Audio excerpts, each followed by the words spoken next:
Peace and blessings, family. Good evening. My name is Adam Jackson, and I am the Chief Executive Officer for Leaders of a Beautiful Struggle, based here in Baltimore, Maryland. If you are unfamiliar with Leaders of a Beautiful Struggle, we are a grassroots political think tank that works in the interest of Black people at the policy level here at both level and state level. So we're really happy to have you here tonight for tonight's discussion about African-centered research and on the nonprofit industrial complex as it relates to violence and or anti-violence programs. And so tonight's presentation is going to be great. It's going to be a treat. It's going to be a lot of information, and we expect it to be chock full of information and good, good stuff that you need to take notes on tonight. Because Lawrence, I mean, I've told you before, if you've seen these videos of Lawrence presenting his research, he does play. So you're going to have to bring out a notebook. You're going to have to take some notes. So tonight's presentation, where it's going to go, I'm going to bring Lawrence on a bit, but it's a little bit of housekeeping rules. If you're following us on Facebook, on YouTube, or Periscope, we can see comments. So as tonight's presentation is going on, feel free to make any comments that you think are relevant. Tonight's conversation just could be a reaction. It could just be, oh man, that was dope. Or you could have a question. Feel free to post anything you have in the chat, and you'll be able to see it on the screen. We also want to encourage you throughout the presentation, if you have questions about things that have come up, don't wait till the end to post your questions, post them throughout. What we're going to do is after tonight's presentation, Lawrence will have a few moments to actually go through some of your questions. So like I said, if you're in the channel on Facebook, if you're on Twitter, or you're on YouTube, feel free to drop a line and a comment. All right. So, so we're going to get started right now, and I'm actually going to bring on Lawrence right here. Hey, Lawrence. Hey, how you doing? Good, man. Good. So I'm gonna bring the presentation up so folks can get to it. And yeah, man, appreciate you. And go on. Okay. Do you see the presentation? Is it looking good? Looking good. All right. So yeah, thank you very much. Glad we've been able to get started basically on time for all my attempts to keep the presentation shorter. I've realized I've been researching this stuff for about 5 years, and that this talk actually hits on a lot of different things. It hits on politics, research, youth development, criminal justice, defund the police, international relations. And I'm going to try to weave all that together in roughly an hour. But the larger impetus of the talk was to explain to folks the role that research serves at LBS and our methodology. LBS is not a nonprofit. We do a lot of advocacy work, and part of the idea is that we are able to make money off of fee-for-service contracts that are not people paying us to do nonprofit advocacy. So one thing that I do as director of research, in addition to generally facilitating and assisting with research campaigns, with research and doing advocacy on different issues like cannabis legalization, built on that research, is also do research for different entities, different foundations, different individuals, and bring our methodology of the research we use to do our work to other people who want to use that methodology. And that allows us to fund our organization on a fee-for-service basis without taking money directly to do the advocacy. So you don't want to advocate for what a foundation wants to pay you to advocate for. You want to get money to be able to advocate for whatever you want to advocate for based on the research you do. And this talk is largely designed to explain why that is so important. And I wanted to pick an issue that shows our research methodology and allows us to talk about one of the most important issues facing our community, which is violence. A lot of people are talking about defund the police, and there's this fallacious assumption that there is a dichotomy between talking about how to address the violence in our community and talking about defund the police. This talk is designed to show that you actually have to do both at the same time. That should kind of be obvious, but for some reason it isn't. And let's just get into it. Tried my best to include everything that needed to be included. But this is actually a picture of Molly Baldwin. She runs a nonprofit called ROCA, which does work in Boston and Baltimore. She's getting some interesting looks from the people around her as she talks about how to address street violence in largely Black and brown communities. And I think that's the thing I want you to take from this talk, is a very magnified sentiment of looking askance when someone not from your community and doesn't share and end up understanding the history and culture of your community, comes into your community and tells you how to solve a problem. But we'll get more into that towards the end. So a basic theory of research. So research is political, and research tends to function on the industry of research that LBS is a part of as a for-profit entity. We're trying to do our own role in relation to this research game, this research political landscape. So research is political. There are these think tanks like the Center for American Progress, which is a liberal think tank. This is the Clinton think tank. And they do all these policy papers, and all these smart people do all these promotions that are usually centered on social justice, but within the free market framework. And they do battle with the conservative think tank. So, of course, that's the Heritage Foundation. Both of these are multi-billion-dollar foundations, and they have nonprofits. They have what you could call a thrivalry. So they pretend to beef with each other, but in reality, they're basically taking the same political assumptions and applying different ways to view them. For example, take Obamacare.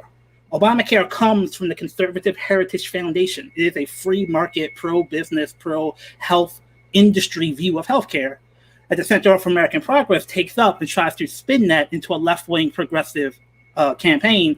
And they battle with each other. They have, basically fake rat beef. But all the time, they're going to conferences. They're getting paid to do all this research, and they're trying to influence policymakers with the research they do. So we try to intervene in this dynamic, and I'll give you a specific example. So this is a report done by Human Rights Watch and ACLU, which talks about the toll of drug criminalization in America. And this is what researchers tend to do. They get brought in to do a gig. So Human Rights Watch and ACLU, they may have done this report, but oftentimes they will pay someone from the outside to come in and consult or actually do the research for them. And they'll take this report to conferences. They'll fly all over the country, obviously pre-pandemic, talking about we have this new innovative analysis of the harms of criminalization to do things like advocate for drug decriminalization. I'm not saying drug decriminalization is a bad thing. What I'm saying is that what we try to do is what they want us to do is they want to go to someone like LBS and say, here's what you advocate for, the stuff in this report. And you go to your state house and advocate for the stuff that we want you to advocate for.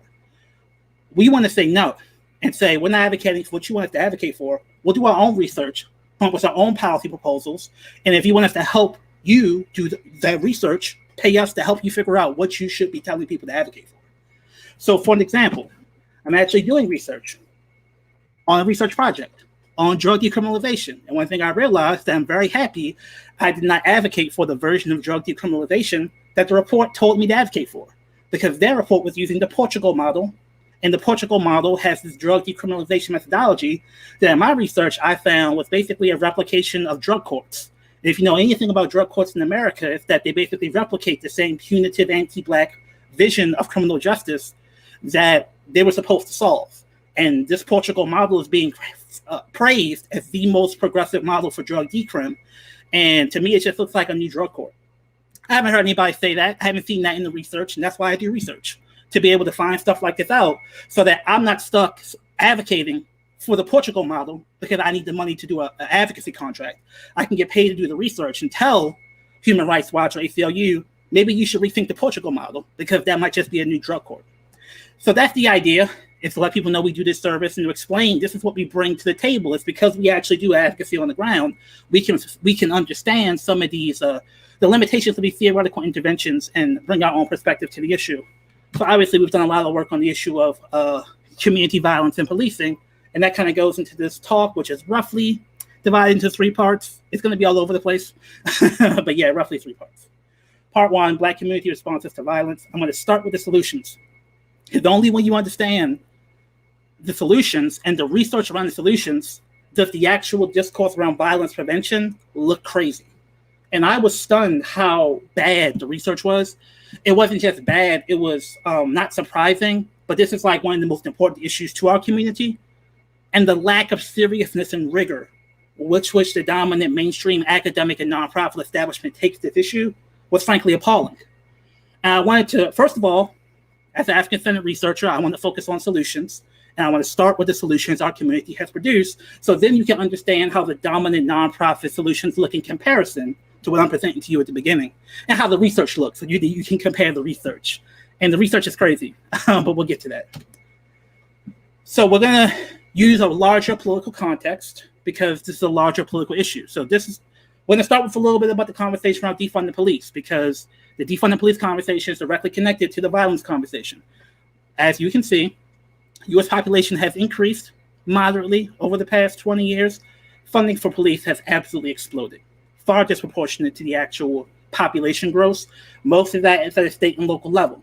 So we're looking at state and local solutions to this police funding issue. There's a problem with this, though. Here's actually polling data around the issue of defund the police. Do you support or oppose the movement known as defund the police? It only has a 28% support rating amongst Black people. So what's happening here? That we have this movement that everyone's claiming it's from the grassroots, everyone claiming represents the people, but have only 28% support amongst Black people. Let's go a little deeper. When you change the question from do you support the movement defund the police to should we take a portion of the budget for your police in your community and redirect those funds to social services, it goes up to 63%. Now, if you take one thing away from the talk, what they want you to focus on is social services in that question. What I want you to focus on is community. Because the issue isn't just funding any social services. They can be as much the problem as the solution, which this whole talk is designed to explain. But the desire for community control is what I think is so attractive and what actually boosts that number up to 63. So let's go a little bit deeper here. Why is this such a big deal? Because of the pandemic, violence is spiking in major cities around the country. You can see it here in the graphic. But it's actually coming from an extremely low baseline. Crime has been dropping precipitously in America for the past 30 years. As you can look at all those drops, violent intimidation per 100,000 people. The bottom has fallen out of violent crime over the past 30 years. And it's going up from a very low baseline. Here's the problem. People's perception of crime has largely been entirely disconnected from the actual experience of crime. So you can see that even as crime declined over all that time, people's feelings of being unsafe have actually increased. So that's a concern that with the boost in murder rates, which again is coming from a very low baseline, that's going to suck up the impetus for defund the police. So it's not just a question of how do we solve the murders, it's how do we win defund the police in the midst of a murder spike. So this is the reality of the issue. But why is the baseline support for defund the police so low? So this should be not surprising to most people on this talk.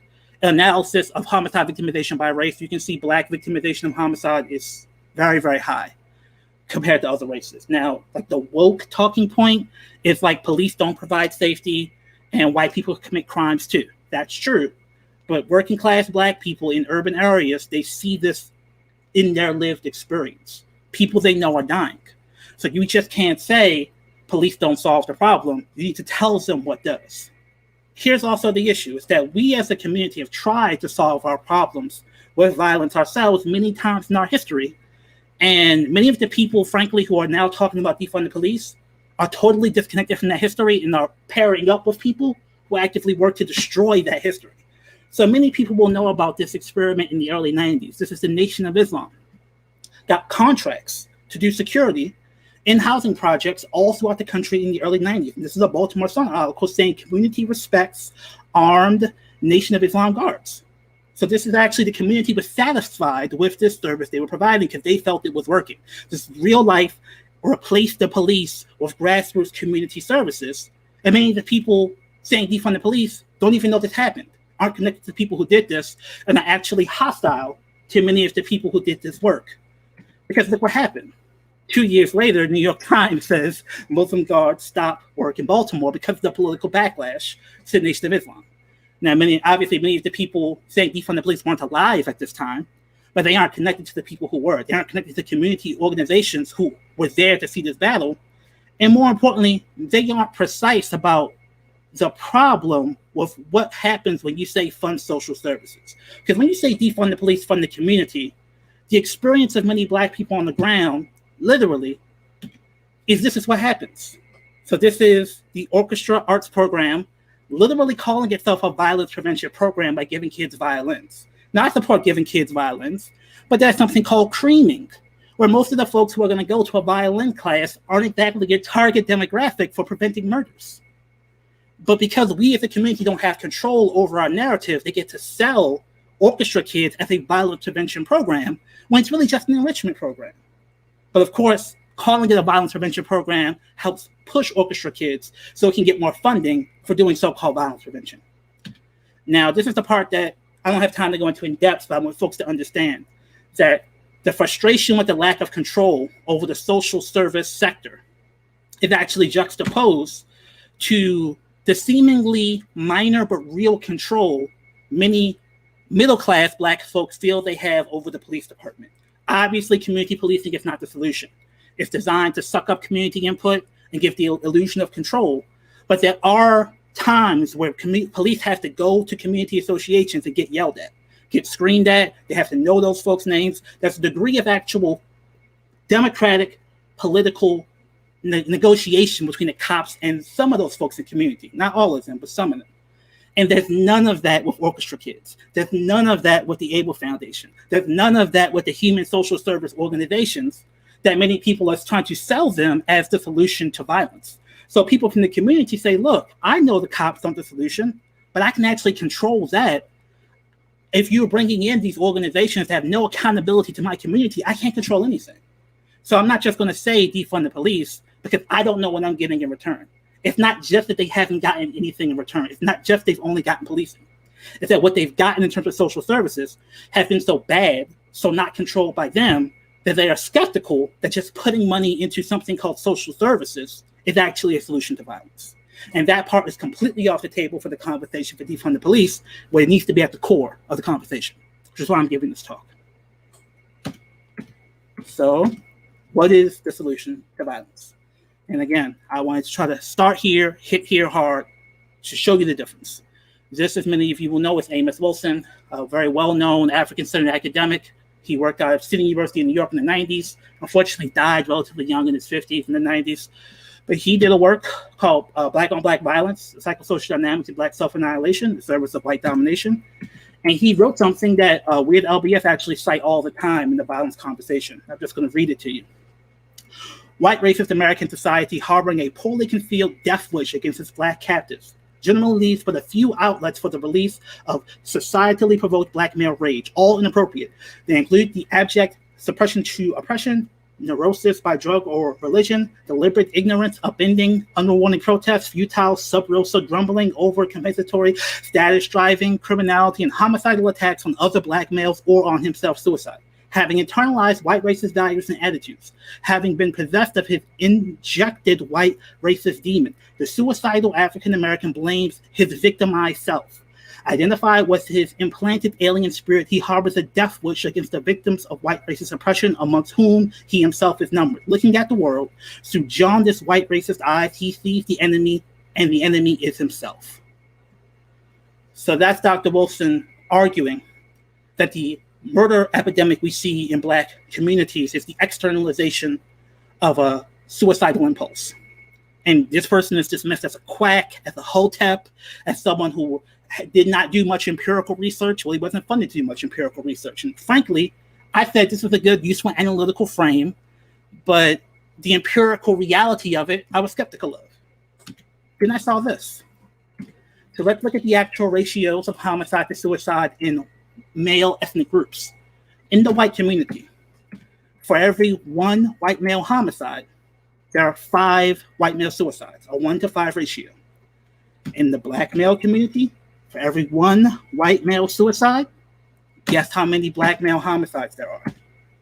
Same 1-to-5 ratio. And that comes from Mark Rosenberg in 2013.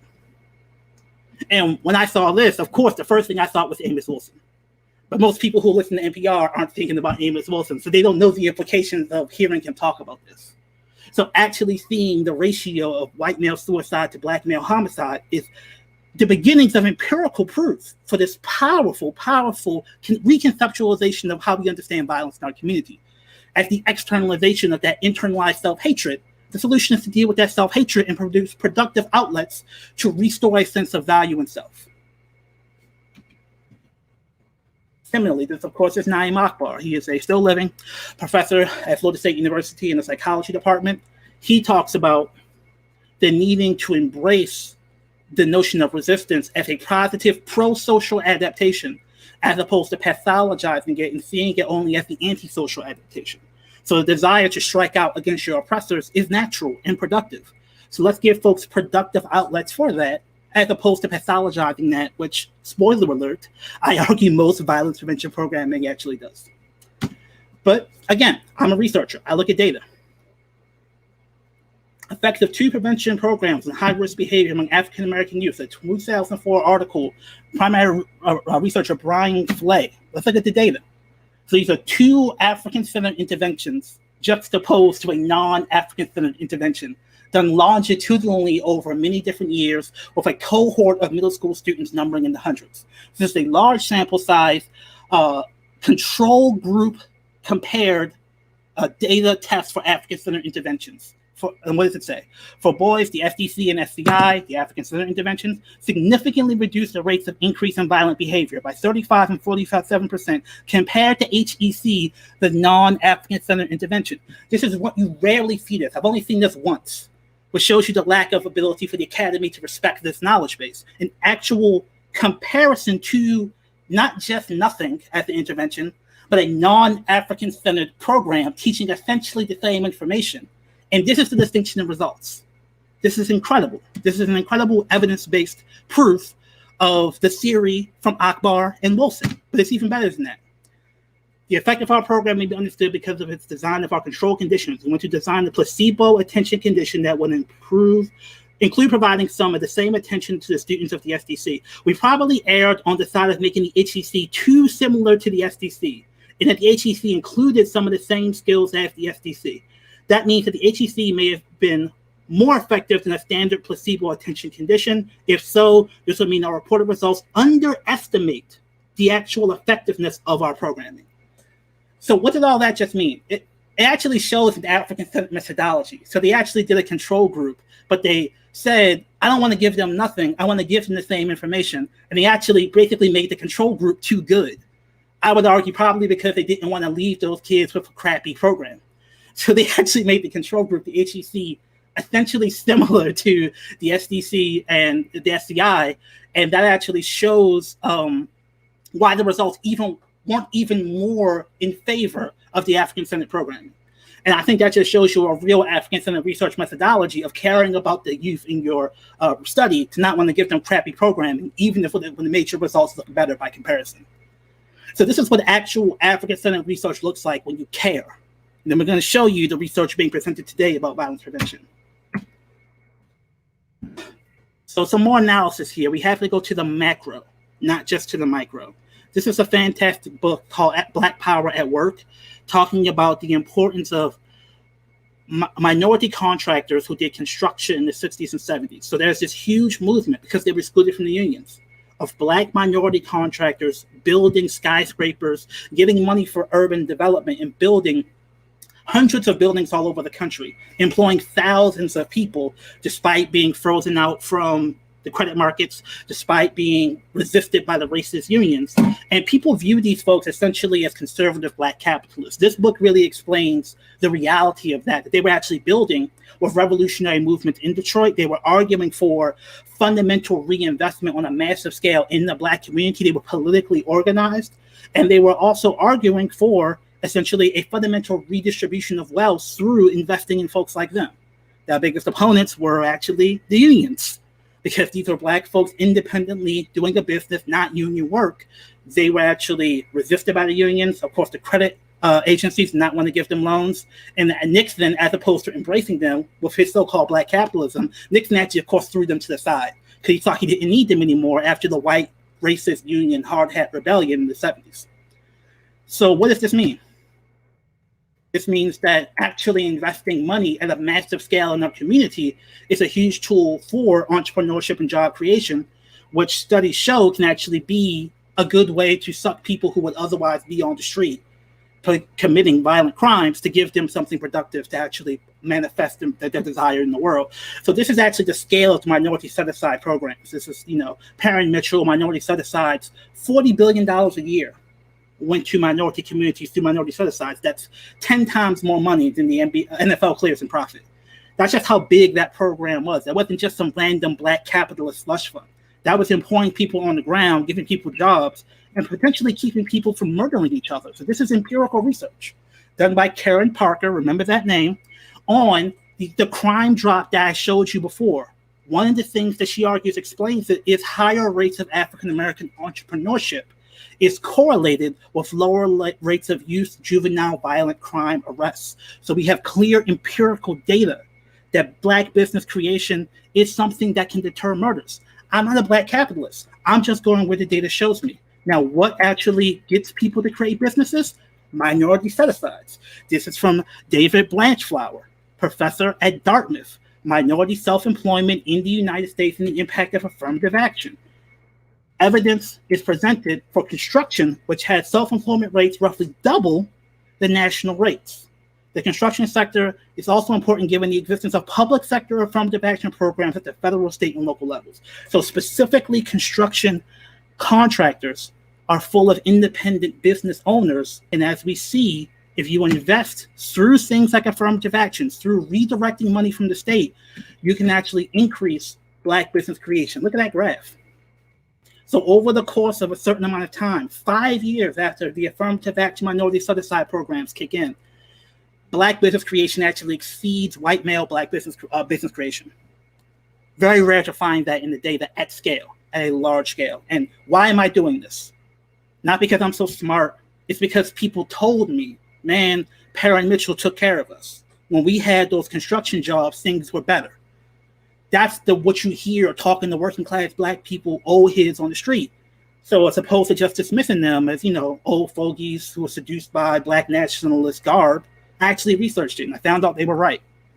So when you actually respect the analysis of people on the ground, you can go to the literature and find interventions that actually address the problems people are looking to address. Unfortunately, I don't think that's happening very much in much of the nonprofit violence prevention conversation. So if you want to know who to support, Coach Chakalia Center, run by Baba Adamola, someone who many of us will know well. They actually go to people using a public health infused methodology. It's not only public health. When people are shot up or stabbed up, they go to them in the hospital and say, hey, you can go back out, be a person who commits crime or becomes another victim of crime, or we can take you through a rites of passage program. They have 18 people that like them on Facebook. Now, I'm not saying that alone is a metric of success, but it is useful to think about that they're doing this great work and people don't know about it. Baltimore Brothers. This is Captain Andrew. Folks, many of them affiliated with the Nation of Islam, are bringing that work from the 90s into the 2020s, doing work on the ground, in addition to other folks like Marvin McKinstry and folks in the community doing their own things in different ways. They have 175 folks on Facebook. Not a metric in and of itself, but I just want to juxtapose that to what many people on this call probably have heard of as Cure Violence. They, of course, have 12,000 people following them on Facebook. So what is Cure Violence? Why do they matter? And why does it seem like, this group that many people haven't heard about directly has so much more shine than the people doing the work on the ground? So let's go to part 2. The Academy hustles violence prevention. So we're going to start off with the video, and we're going to try to get into some of the analysis around some of the things that are happening. So this is Cure Violence doing their analysis on their methodology. Now, brief disclaimer. I know many of the folks, Black folk on the ground, are doing whatever they want to do, despite the white public health establishment essentially controlling violence interruption. So we're talking about violence interrupters. The video will explain their methodology. And I know folks are doing, in many ways, African-centered methodologies on their own. This is not a critique of them. This is a critique of the infrastructure that I think is holding them back and hustling off of their hard work. And in some ways, I didn't want to talk about it because the whole thing is like, well, just let those folks hustle. White folks going to do what they're going to do. But actually reading what these folks say they're doing and knowing how wrong it is, I really think we have to understand it. The folks are building an industry off the hard work people are doing on the ground. And we have to understand how that's happening, why that's happening, be able to explain the ways they're trying to co-opt things like defund the police into this work, and be able to explain what the difference is. So let's start by actually seeing how they describe what they do at Cure Violence. Violence doesn't happen one case at a time. Violence doesn't happen one case at a time. One act of violence leads to another, and another, and another. It spreads like a virus. When one person becomes infected, it can spread to the whole community. The way we're currently trying to reduce the spread of violence is expensive, and people are still dying. What if we looked at violence differently? What if we treated it like a contagious disease? Some cities are doing that right now, using violence interrupters. People trained just like health workers who treat epidemics. They find the source of the violence and intervene with nonviolent solutions. They look for those who have been exposed, who are at the highest risk, and they help change the behaviors and norms that allow violence to spread. The results are amazing. When this was first started in one community in Chicago, shootings dropped by 67%. New Orleans went 200 days without a murder. In one Brooklyn community, the program resulted in an entire year without one shooting. And it's not just in the US. Around the world, lives are saved and communities change when we stop the spread of violence by using a health approach. Together, we can cure violence. Learn more and take action at takepart.com/violent-year. Okay, so that's a lot. Very high production value. And it's intuitively hard to argue against. Who can argue against stopping violence? But if you just listen to the rhetoric and language presented, you can get some of the inklings of what I'm talking about. It's like we need to change the norms. Like the norms themselves are disease, not the people suffering from oppression. Violence is a disease. So are the people doing violence diseased? And what are you saying about those people? Right? So in the way we talk about this public health approach, we have to understand some of the things that are happening here. So let's actually look at the data. So this is a analysis of safe streets in Baltimore, done by Hopkins Bloomberg School of Public Health. Again, it's a public health intervention that uses violence interruption as a methodology. So let's look at the data from Baltimore. I'm not a statistician. I'm not vouchsafing that all my analysis is perfect, but I'm not stupid either. Right? So let's actually look at the data. This is the McElderry Park neighborhood. And this starts in 07 to 09, no murders. And this is the baseline. Compare that to the baseline, there are murders, right? So this looks extremely persuasive in the abstract. But actually look at the y-axis. So it's like 0.1, 0.2, 0.3. It's an extremely small scale. So it makes the results look way more impressive than they might look otherwise. This is a small community. And having no murders is good, but I want to look deeper into the data. So let's look at figure 2. This is the actual shootings in McElderry Park for that same time period. And as you can see, the blue line is before the Safe Streets intervention. And you can see the dotted line, Safe Streets kicks in. There was an initial drop. But then look at the rebound effect for shootings. So the shootings go up even higher after Safe Streets comes in than before. And my father was a cop in Baltimore. So there's some things that I've just been taught to think about that may be different than other folks. So one thing people always say is like, it's kind of random who gets saved and who doesn't when you get shot. So you can have, for example, shock trauma is a very, very high-tech medical intervention that saves a lot of people. So if shock trauma is just saving a lot of people who would otherwise die, then you get no murders. Those people still might be getting shot, as we can see here in the intervention. Now, it doesn't mean that the initial drop is meaningless. It just means, or the secondary drop afterwards is meaningless. It's not what I saw in that first video, which is this overwhelming, incontrovertible data. That's not what I'm seeing here. Let's do a little bit more. So, and this is basically in some ways pro-safe streets. This is the data from a different site, Madison and Easton. Pre-safe streets, you have homicide incidences, and post-safe streets, you have homicide incidences, in some cases higher than pre-safe streets. So that obviously doesn't look as good. But if you look at the shooting data, they do have a decrease in shootings, non-fatal incidences, that is, not shootings. So the data is not as overwhelming as they want you to believe it is. So like, is it shootings or is it homicides? Because they'll use the decrease in shootings to claim that Madison Easton was a success, but then they'll use the drop in homicides to explain that the McElderry Park one was a success. So which one is it, right? So what I know is that other places, like Cherry Hill, have had really, really good results. But that in many ways was despite the Hopkins public health infrastructure, not because of it. It's because folks in the community who had organic buy-in with those folks in Cherry Hill, and they really bought into the program as a community. In some other places, you bring it in, it's just another program. So they're selling it like it is their public health approach, which is making this stuff effective. When in reality, it's just the community buying in to doing some of the work that we talked about with the Nation of Islam, that we talked about with the program in Chicago, in addition to Safe Streets. Safe Streets wants to cure violence, of which Safe Streets uses their model. Cure violence seems to want to make you believe that it's just them. That's just not the case. Data doesn't show that. Another example of the problem. So this is, I talk about this a lot because I think it's very demonstrative of the pathologization within the model. So this was, emphasis on was, something called the call-in, where they basically bring everyone together and they say, look, we know that you are violent people. You just got out of jail. If you don't put your guns down and go right, we're going to toss you into the jail. But if you go straight, we're going to promise you to get you connected to services and jobs. So this is like the carrot and stick approach that they use, like from, behavioral psychology. The Harvard people are really into this. And to me, if you understand anything about what Amos Wilson just said, this is absolutely ridiculous. If you've internalized a notion of deviance and people come to you saying, I think you're a deviant, people are going to lash out and say, okay, you think I'm a thug, I'm going to prove that I'm a thug. And shockingly enough, now there were many problems with the 2007 implementation of Safe Streets, but this is the last time I've actually heard them using the call-in model in Baltimore. And according to Baltimore City Health Department staff and cure violence consultants, they're experiencing significant difficulties implementing the program. And it's a big sordid story with many different nuances, but I think one of them was they tried to do a call-in and people basically said, F you.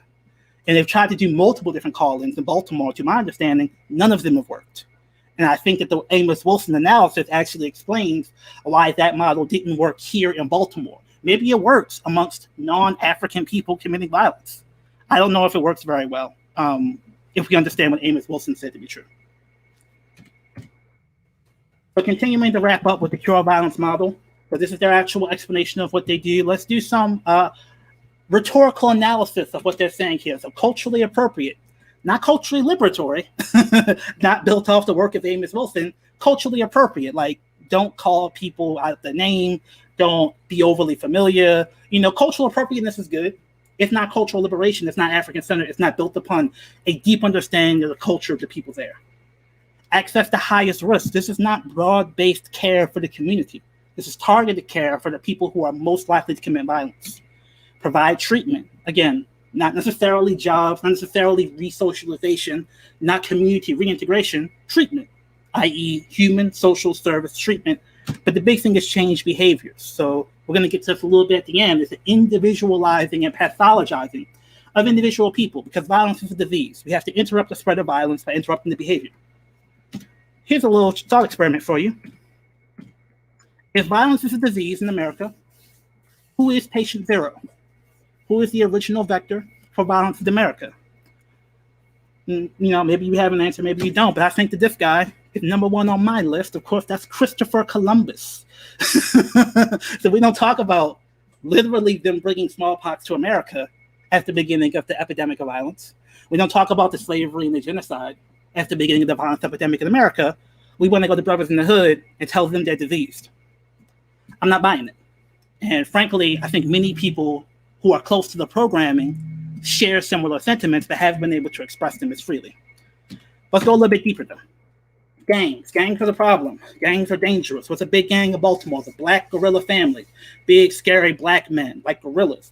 Gorillas are actually vegetarians. They're very calm. But in the American context of prison gangs, Gorilla Family, dangerous, committing murders. And this is not to defend the Black Gorilla Family, but look at that spelling of the word gorilla with a O. It's funny because when I heard Black Gorilla Family, I know that that's weird because the Black Gorilla Family I know was started by revolutionary George Jackson and was spelled guerrilla in terms of the anti-fascist fighters in the Spanish Civil War. So many liberation fighters around the world call themselves guerrillas, but in English, that's pronounced guerrilla. So the Black Gorilla Family was started to defend Black people from racist prison guards in San Quentin, where revolutionary George Jackson was held. It was designed to fight the violent imperialist forces and to express the anger and frustration of Black men in a productive way. Of course, George Jackson is killed, the Black Panthers are destroyed through COINTELPRO, and the Black Gorilla Family then turns into more of a criminal gang. But if we don't understand the state violence that leads the BGF to be the BGF we see today, and the understanding that the state needs to be accountable for the actual violence it did, not just to the individual freedom fighters, but to the communities that prevented the revolutionary consciousness of the Black guerrilla family from cultivating itself, then we're just going to blame Black folks and call them disease, not understanding that disease was injected into them through state violence. We're also not going to talk about this. This is actually LA deputies, sheriffs, police gangs with tattoos, with initiation rituals. We're not talking about this as being the epidemic for violence in our community. But it's the exact same thing as the scary Black dude with a gorilla on his chest, except a white guy with a badge is doing it. So if we don't have a comprehensive understanding of violence, we can't cure it. But folks are going around calling themselves re-engineering community to a health systems prevention violence perspective. Look what's on the map. Healthcare, academics, faith-based institutions, public health universities, hospitals, behavioral care, justice department, social services, and community. They're in there too. So we have this comprehensive view of a community, and look at these blue shirts, the blue shirted violence interrupters are just dispersed all throughout the community in all these institutions. So all the institutions are benefiting, and the community is just an accoutrement to the larger vision that the health systems prevention of violence view wants to have for our community. And of course, this is leading to what we just heard about a month ago. Biden has proposed putting up to $5 billion into violence prevention, but through things like Cure Violence. And through things like the different community institutions that we just saw coordinating with Cure Violence, not Nation of Islam, obviously not the Black Guerrilla family, not the program I told you about in Chicago, but those incredible results, but for people who have connection to the power establishment, they're getting the bag. While we are left trying to defund the police without clearly articulating who we want the money to go to, and everybody on this list is saying, yes, hand up, yes, give money to me, please. And this is what happens when we don't have a research base that's actually emancipatory and built in the experiences of working class Black people to be able to prevent that co-option from happening. So let's look at the research. I'll try to be quick. This stuff can be dense, but I'm not doing it to show you the research. I'm showing you the political economy behind the research. Right? So this is an article, Amplifying Community-Led Violence Prevention as a Counter to Structural Oppression. Jalen Author, Chicago Creed, is one of the authors. And again, he's not from a university. He's from an actual violence prevention program. And that name is another name I want you to look out for in addition to Karen Parker. That's going to come back up. So what are they doing? Street Peace is a mobile app for 3 months with 56 street outreach workers, SOWs, and staff from 3 different organizations to 6 different sites across South and West sides of Chicago. So it's a cell phone app, you know. But how are they talking about it?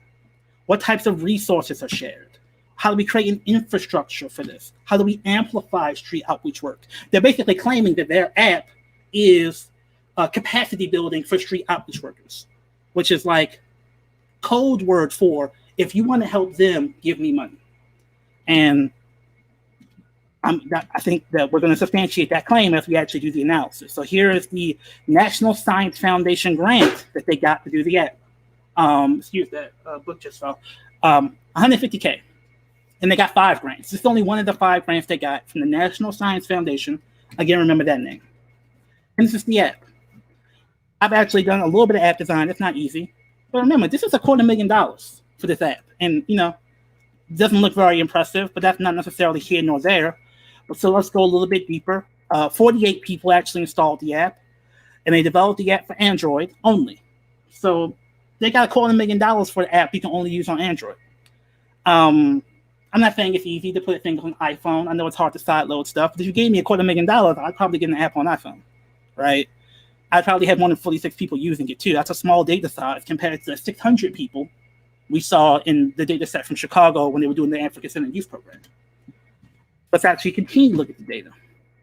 This is the actual, these are pseudonyms, and these are the actual people posting. It's like 5 or 6 people doing most of the posting.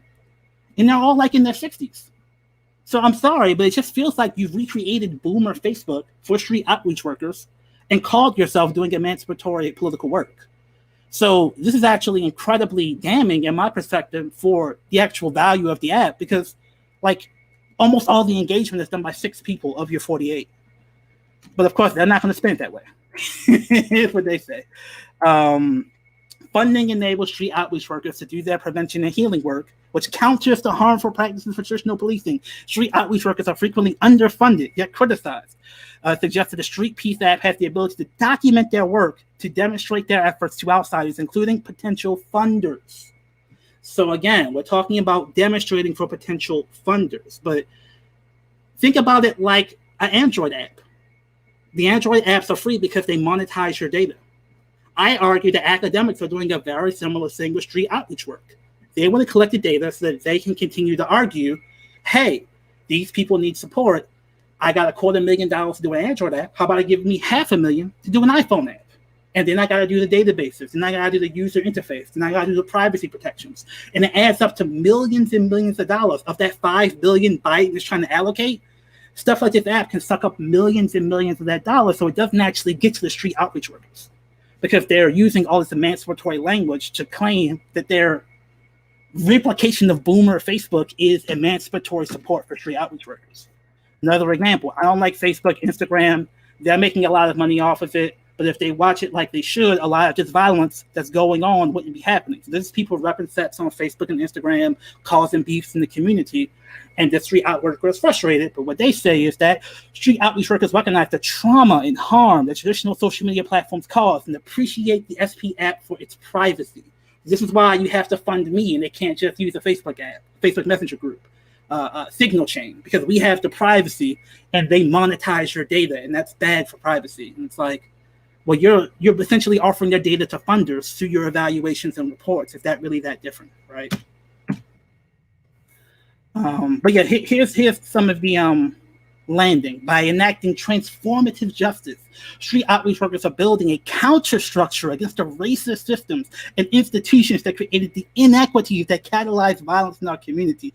Street outreach to leverage the trust and relationships with each other through the SP app and extend their counterstructural practices online. The direct communication across sites and organizations that the app enables was important because a counterstructures are built from the bottom up.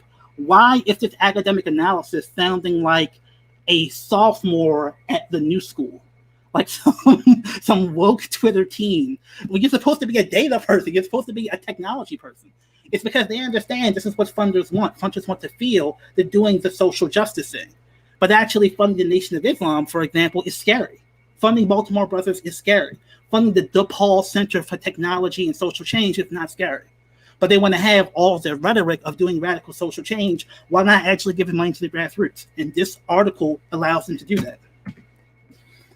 Given that street outreach work has now expanded to 30 Chicago communities since recent increases in funding and shifts in state and local approaches to violence, a long-term pilot with more sustained support for integrating the SP app into work practices will be necessary to further evaluate the tools potential to amplify street outreach practices. Give me money.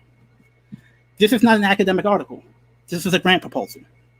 That's how a lot of the academy works. I'm not necessarily critiquing the academics for doing that. But compare that to what I showed you before about people doing longitudinal 4 or 5 year analysis with 1,000 kids. This ain't that. And frankly, this is not the thing you do when you take people suffering seriously. This is what you do when you see an opportunity to extend your academic career. So let's go a little bit deeper. Because unfortunately, this just keeps happening. Every article I found was basically a grant proposal masquerading as an academic analysis of violence prevention, which really pissed me off. So now you have to listen to what drove me crazy over the past month. So I'll try to be quick.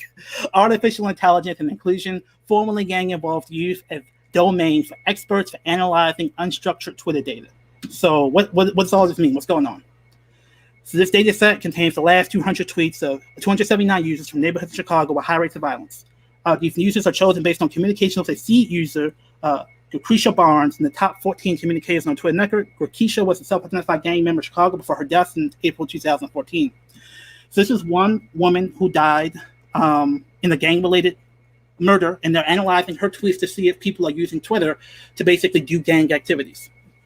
So first of all, the fact that somebody died, I feel like should be more the focus here. It kind of feels like hustling off of people suffering. But everyone who tweets at a gang member is not a gang member. Gang members are our friends, our cousins, our family. People like to play online. So the idea that you're analyzing this Twitter set, like all these people are gang related if not doing gang activity or at the core of driving violence in a community. Also, even in 2014, I don't feel like real gangsters were using Twitter. They're using IG, they're using other stuff. And one person in one data set, they're building the entire academic theory based on one person in one data set. That's not, to me, super sound academic praxis. Let's see what they talk about. So they're actually taking slang tweets and basically decoding them for academic establishment to basically claim they have some magical algorithm to detect who's saying what in gang code to like the tech admin so they can report it and they can track people potentially doing violence online. But what are they actually catching? What are they saying? So let's actually look at what the tweets say. If you get caught, just never snitch. One day you're coming home 100. So you actually have to interpret this for an academic audience. The person is saying if they get caught doing an unlawful crime, there's no point in telling on the next man because eventually you'll be released from jail and face the repercussions for having told. This person is speaking from prior knowledge, which is why he is using the 100 emoji. So two things wrong with that statement. First, the assumption that the problem is repercussions, that we're going to hurt you for snitching. That's part of it. But the other part of it is that there's a code that says we're all doing dirt together. So if we're all doing dirt together, selling drugs, why are you snitching on somebody else when you were doing the same dirt they were doing? So it's a code of honor and respect and just a recognition that isn't necessarily always meaning I'm going to retaliate against you for cooperating. So they're projecting violence onto something that might just be like, hey, it's real messed up that you're a hypocrite. Also, the 100 emoji is not personal experience. Like, it kind of is, but it's really not. 100 is like I'm keeping it 100. I'm totally truthful in my statement. That's not necessarily personal experience. It's just I know what I'm saying is true. So even their so-called academic interpretations of street slang, I don't buy it. But it gets even worse. Jay smoking, thinking about D money, sad emoji, praying hands emoji, blood emoji. So this to me is like thinking about D money, smoking a J. I'm sad. And D Money was killed by a cop. So that's what the article says. But what the academic analysis says, this is code for the tweeter basically saying that they shot someone named Jay and they're taunting the rival gang by pointing out that they made Jay smoke by putting bullets in them. Even though the article also says this person often tweets about smoking weed as smoking a J. I can't say for sure this is bullshit, but I think it's bullshit. I think that they are making stuff up to make it appear that Twitter is the cesspool of gang activity because they know that's going to freak out the tech community so they can get more money researching this stuff. They claim to have people on the ground who are giving them information, and this could be them taunting a rival gang, but it could be some kids saying, these academics believe any stupid stuff we tell them. What's the stupidest thing we can tell them? Let's tell them that smoking the J is actually a code for street warfare. I think those are roughly equally likely options at this point. And this is not a scientific analysis of anything. This is people projecting their fears of Black youth using slang in a public space and building an academic career off of it. It concludes, through our work, it seems there may not be one right answer for the meaning of social media posts. You think?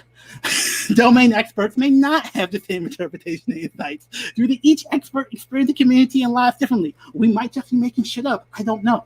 This makes it challenging to measure domain expertise and the expansive or narrow nature of insights from domain experts. However, the complexity of social media communication can only be uncovered through the involvement of people who have knowledge of local culture, language, and changing nature of community climate. So pay me. I'm going to bring those folks together, and I'm going to help them interpret what's going on for you. Even though I just admitted this all might be bullshit. And this is just a cornucopia of scary tweets that they just randomly put at the end of the article. Basically, it's just like the academic equivalent of a jump scare in a scary movie. It's like, hey, Twitter, there are street kids sending all this scary stuff on your platform. They could just be having fun, or they could be planning a gang war. If you want to find out, you got to pay me to teach you what's going on. And I'm sorry, this is when people say that this is an evidence-based methodology, this is the evidence. This is the academic journals they expect you to never read. And it's really annoying because, again, this is an issue that should have the highest standards for evidence analysis and has some of the lowest, apparently. But I've gotten bogged down. I'll try to be quick. So this is one last entrepreneurship program. This is breaking the cycle of crime, promoting positive social spillover for potential entrepreneurship. This is a bunch of academics and this dude named Jay, excuse the pronunciation, Nwachu from Innovation Works. So again, this is again a view from a program with a bunch of academics analyzing violence. So what did they say? Furthermore, there is some evidence that entrepreneurship can produce crime. Parker 15, the same Parker I introduced you to at the beginning of the talk. That's good. That's how I found this article. But remember how I told you, like, my analysis of Parker was tied to macro level strategic change and reorienting the political economy? Their analysis of Parker's work isn't that. It's let's fund this entrepreneurship program, this entrepreneurship nonprofit in Baltimore. Innovation Works is one example of the intermediary seeking to facilitate entrepreneurship that builds community and reduces violence in Baltimore. Skip down. According to Jay Nwachu, the author of the article, who leads efforts at Innovation Works, incubators in Baltimore face extraordinary challenges. So all that analysis about fundamentally rejiggering the federal policy economy, about changing Black people's internalized self-hatred, they boil all that down to let's create a nonprofit and fund it. So that's what happens in this work. They're not wrong. They're taking the liberatory concepts that we present, boiling them down to their most amenable framework for the nonprofit industrial complex and hustling off our suffering with it. This isn't even a critique of Innovation Works. I'm just saying Innovation Works is not restoring a $44 million minority set-aside program. And until you do that, you're not really doing what the Parker literature says you need to do. But we're going to cite it to add juice to our grant proposal that we're just calling an academic article. This is how it concludes. Just like the last article, instead of scary tweets, I'm just going to randomly present the murder data from Baltimore. So this is raw data on murders from Baltimore. This is offensive. When you're doing an academic article, you're supposed to do like a algebraic analysis of if we increase Black employment by this Black business by X amount, we know it has Y impact on murder rate. Let's take the murder rate and let's do a conversion off of if we increased broad-based Black business creation by 10%, would that lead to a 5% decrease in murders, a 10% decrease in murders? That's what you do when you really care. And you're actually trying to delve in the data and take it seriously. What you don't do is just randomly present the amount of murders in Baltimore and just say, well, Baltimore's crazy. So whatever we fund, it's got to maybe make stuff better, because look how crazy those numbers are. This is the same thing we saw before. At the end of the article, I'm just going to scare you with the murder rate, and that's going to add juice to my article. And declaring competing interests, none, which I believe. But let's go a little bit deeper in terms of what these folks are actually getting, because don't get this twisted. This is the advertisement for Innovation Works. This guy's the academic article. And if I'm an academic, why do I do that? Let's find out. But violence and corruption is big business. It's big business for the entire social service infrastructure, because if they can claim to prevent violence, any amount of money we give, drug treatment, after-school programming, it's all justified. So they all look at this new violence promotion public health proposal as a way to increase funding for their programming. Here's some proof. The R3 program is where they park 20% of the legal cannabis revenue in the state of Illinois. Illinois has legal cannabis. They have given 20% to a War on Drugs Reparations Fund. Should be good, right? Here's an example of what they spend it on. Every program highlighted in blue calls itself violence prevention. Is there an in-depth evidence-based African-centered methodology, as we talked about before? No, it's the Girl Scouts. It is Girls in the Game, which is exactly what it sounds like, girls in sports. It's legal aid, not radical African-centered interventions in youth development. It's Monroe Foundation. Monroe Foundation just gives kids college scholarships. And you know, some college kids could be violent, but they're not the target demographic of violence prevention. They're just using the word violence prevention to get money all over the place.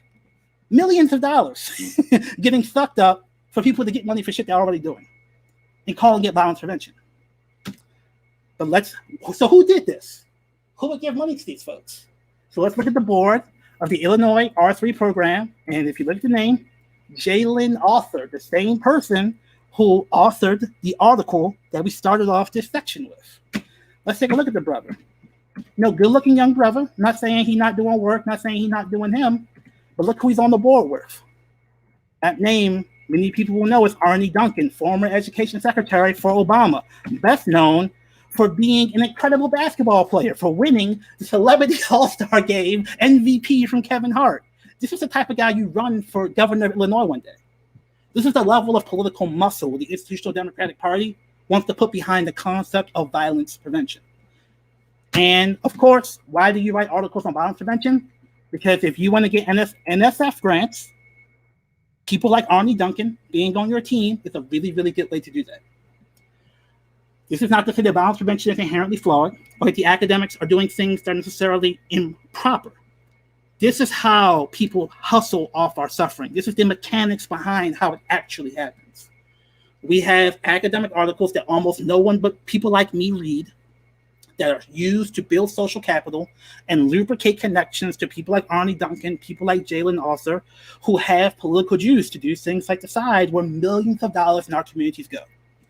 And they have an incentive to put that money in places that are deemed politically safe, not places like the Nation of Islam, not places like Baltimore Brothers, not places that are doing the African-centered work, because that would challenge the monopoly of expertise that these folks have. It actually gets worse than that. You might be trying to defund the police. I know we're running out of time. I tried to keep it to an hour.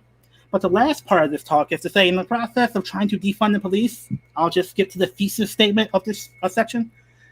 You might be thinking you're defunding the police, but you just might be making everything the police. Social workers become the police. Mental health care becomes the police, all in the name of defunding police. And that's where ROCA comes in. We started with ROCA. We're going to end with ROCA. From Boston, evidence-based programming, receiving millions of dollars to do work in Baltimore. Now, their methodology is a little bit different than Cure Violence. They focus a lot on service provision. They're not violence interrupters per se. They want to take people who could commit violence and put them in their wraparound service network. So they do this cognitive behavioral therapy programming that they claim gives people the space to intervene in moments where they could do violent thoughts. They give help for, education and job training. And they claim to have this evidence-based methodology to take people who otherwise commit violence and they don't commit violence. So let's look at CBT, cognitive behavioral therapy. ROCA uses it like a mantra, CBT. And I'll try to be quick. But what is cognitive behavioral therapy? It's kind of like what we talked about with Cure Violence. Your problems are all internalized. They're based upon learned patterns of unhelpful behavior. People suffering from psychological problems can learn better ways of coping to relieve their symptoms. It's all about the personal. It's all about your own internalized process of thinking being the problem. You see where I'm going with this, right? But let's look at the data. I'm a researcher. I want to present you with data. That's why I'm here. Meta-analysis of CBT with African descendant people. Of the 12 included studies, only 2 had large statistical effects favoring CBT for people of African descent. So of the 12 included studies, only 2 show that it works for Black folks. The data is there questioning this, but they go around screaming about evidence-based methodology demanding millions of dollars of your tax money. Let's go even deeper in the analysis.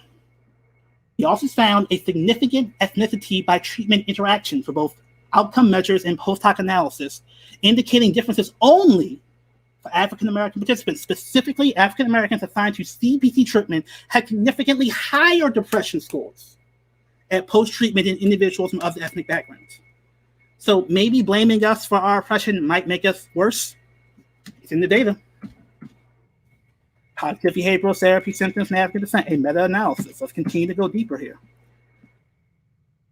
More specifically, all anxiety disorders involve gratuitous irrational beliefs pertaining to the anticipation of an undesirable event occurring and or the problems that would result if the undesirable event did take place. There are different potential events which could take place in the lives of a person of African descent that could invoke a legitimate anxious response.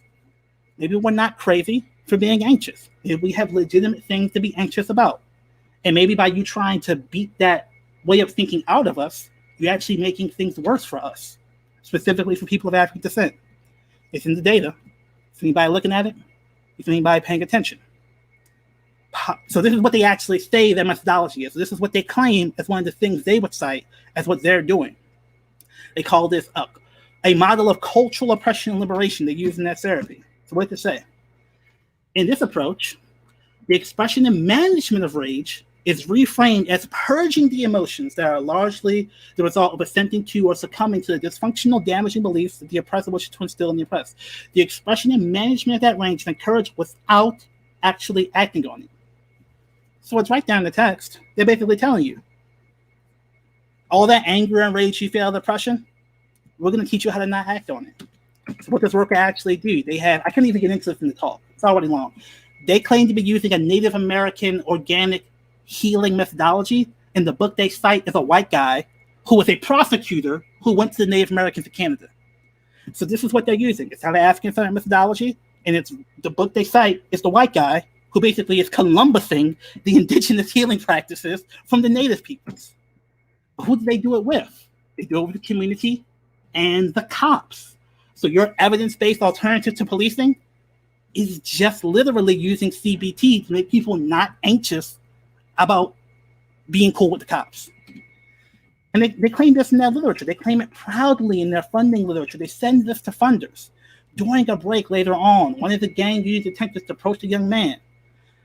Was I there when it happened? Was I one of the arresting officers? Yes, you were. So when I showed up, was I okay? Yeah, you were fine. To be honest, if someone did that to my mother, I don't know that I wouldn't have done the same exact thing you did. So we just talked about police gangs.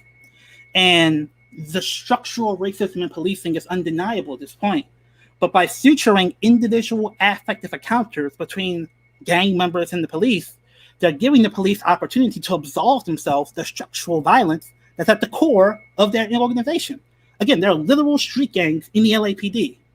But Roca wants to have a literal powwow with the cops so that you aren't anxious about them anymore, that you aren't doing things like politicking for social change and police reform. They literally say their methodology is to make you cool with not doing that, so you don't feel anxious anymore. How do we deal with the data? They keep beating us over the head with these data-driven metrics. 85% of young men come to Roca with a violent record, 4 out of 5 ending crime. How do you can't argue with statistics, can you? Yes, you can. So if you actually listen to when Roca talks, they say that recidivism is assumed in their methodology. So the people they bring in do get rearrested. They just don't get charged and convicted. And why is that? It has nothing to do with the treatment they give those people. We know for a fact, with the study I presented to you earlier, we as a community could produce equally good results if we had the money. But they have connections with the DA. They have connections with the state's attorney. So when a Roca person comes up for sentencing, everybody knows if we can get this person off, let's just give him back to Roca. Because what Roca is doing is essentially allowing us to present a positive veneer on what is essentially still the police and surveillance state, but having the police and surveillance state look like a kinder, gentler social service state, that's better for everybody. So having Roca do it means that we don't have to worry about the Nation of Islam doing it. Having Roca do it and them essentially suturing community relations between the police and the cops, and they do circles with the cops for healing and whatnot, having them do it means we don't have to pay people from the community who could actually produce more structural political change if we paid them to do it. So it's good for everybody. Look at the people who fund Roca, Arnold Ventures, the people who did the spy plane, Whiting Turner, construction companies. I'm going to skip a couple of slides coming up, but the idea is that the people funding Roca are totally fine with gentrification. But they know that old school war on drugs beat black folk on the head policing. Young, knowledge economy, educated white folks, they don't want that in their communities because they think it might produce a riot. And it makes them feel bad as good white liberals. So they need a form of policing that they can live with, that actually allows them to feel good about what's happening in their community. And Roca essentially allows them to feel good because it's framed as social services. I'm just going to skip a lot of this. I've given this analysis in other talks. I will actually talk about this. So this is actually Camden, New Jersey, the so-called city that abolished the police. And they basically brought in a lot of Obama nonprofit policing experts to redo the police department. But in the process of defunding the police, they actually paid cops less and hired more of them. So by defunding the police, they actually brought more police into the community. But the point is, in this article, and I'll just go back to the citation real quick, what disbanding the police really meant in Camden, New Jersey, it was part of our gentrification campaign. Camden Rising is Camden's redevelopment plan, created by powerful non-Camden residents aimed at attracting young white professionals to move here. The shift in governing power over public services, including education, housing, economics, and public safety, from Camden's predominantly Black and Latino residents to county and state officials.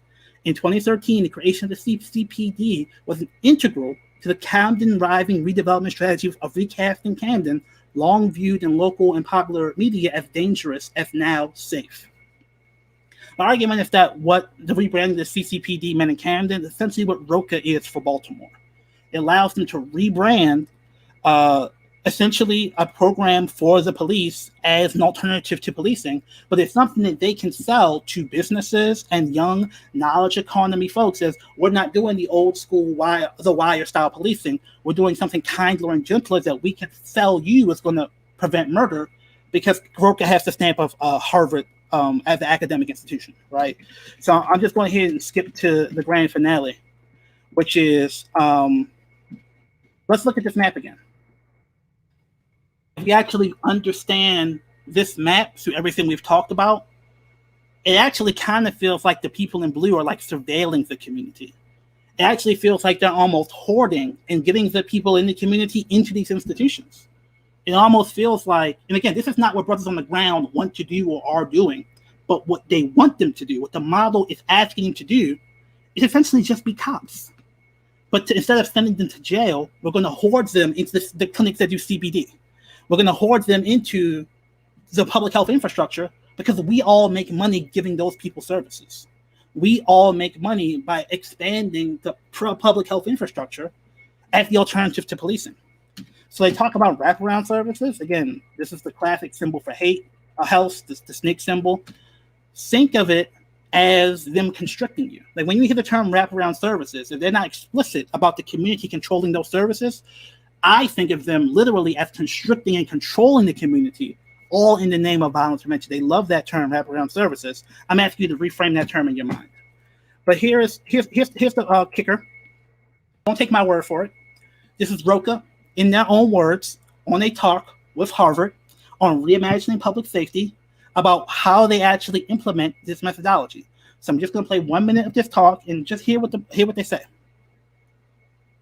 Definitely believe in this process, and those are the ones that we need, because like Carl alluded to, the rank and file make sure that the other officers go. So when we do circle training and it's for the community policing, well, as soon as you come out of the academy, your first run is community policing, and then so they make them come. So a lot of times they're like, I don't know, my sergeant told me to be here, and I'm getting overtime or whatever, and that's okay. But by the end of it, they're seeing our young people who are working in the streets on, with their ROCA sweaters on. They're like, hey man, how you doing? You're doing a great job. Because oftentimes they ask, what can we do? And we're like, well, when you see him, say, do a good job.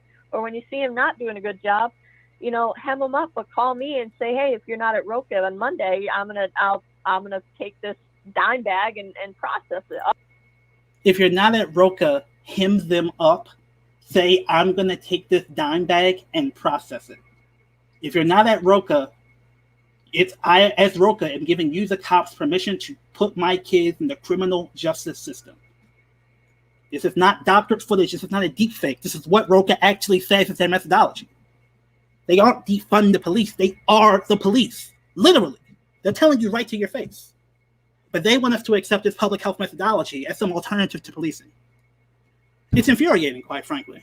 And again, the most powerful institutions, Whiting Turner, Bank of America, Able Foundation, all behind this institution that clearly states in their methodology, we have no problem selling you out to the cops because your job is to serve us, not the other way around.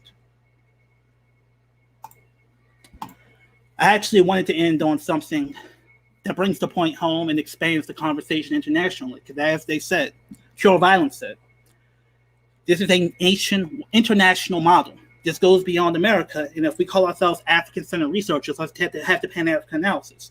So that's a protest movement in Colombia, South American nation, long time supported by the American regime for right-wing politics in Colombia to crush the left there, especially in the Afro-Colombian Spanish-speaking portions of the country. Colombia is one of the very few nations with a large Spanish-speaking a population of African descent. Of course, you see Portuguese in Brazil.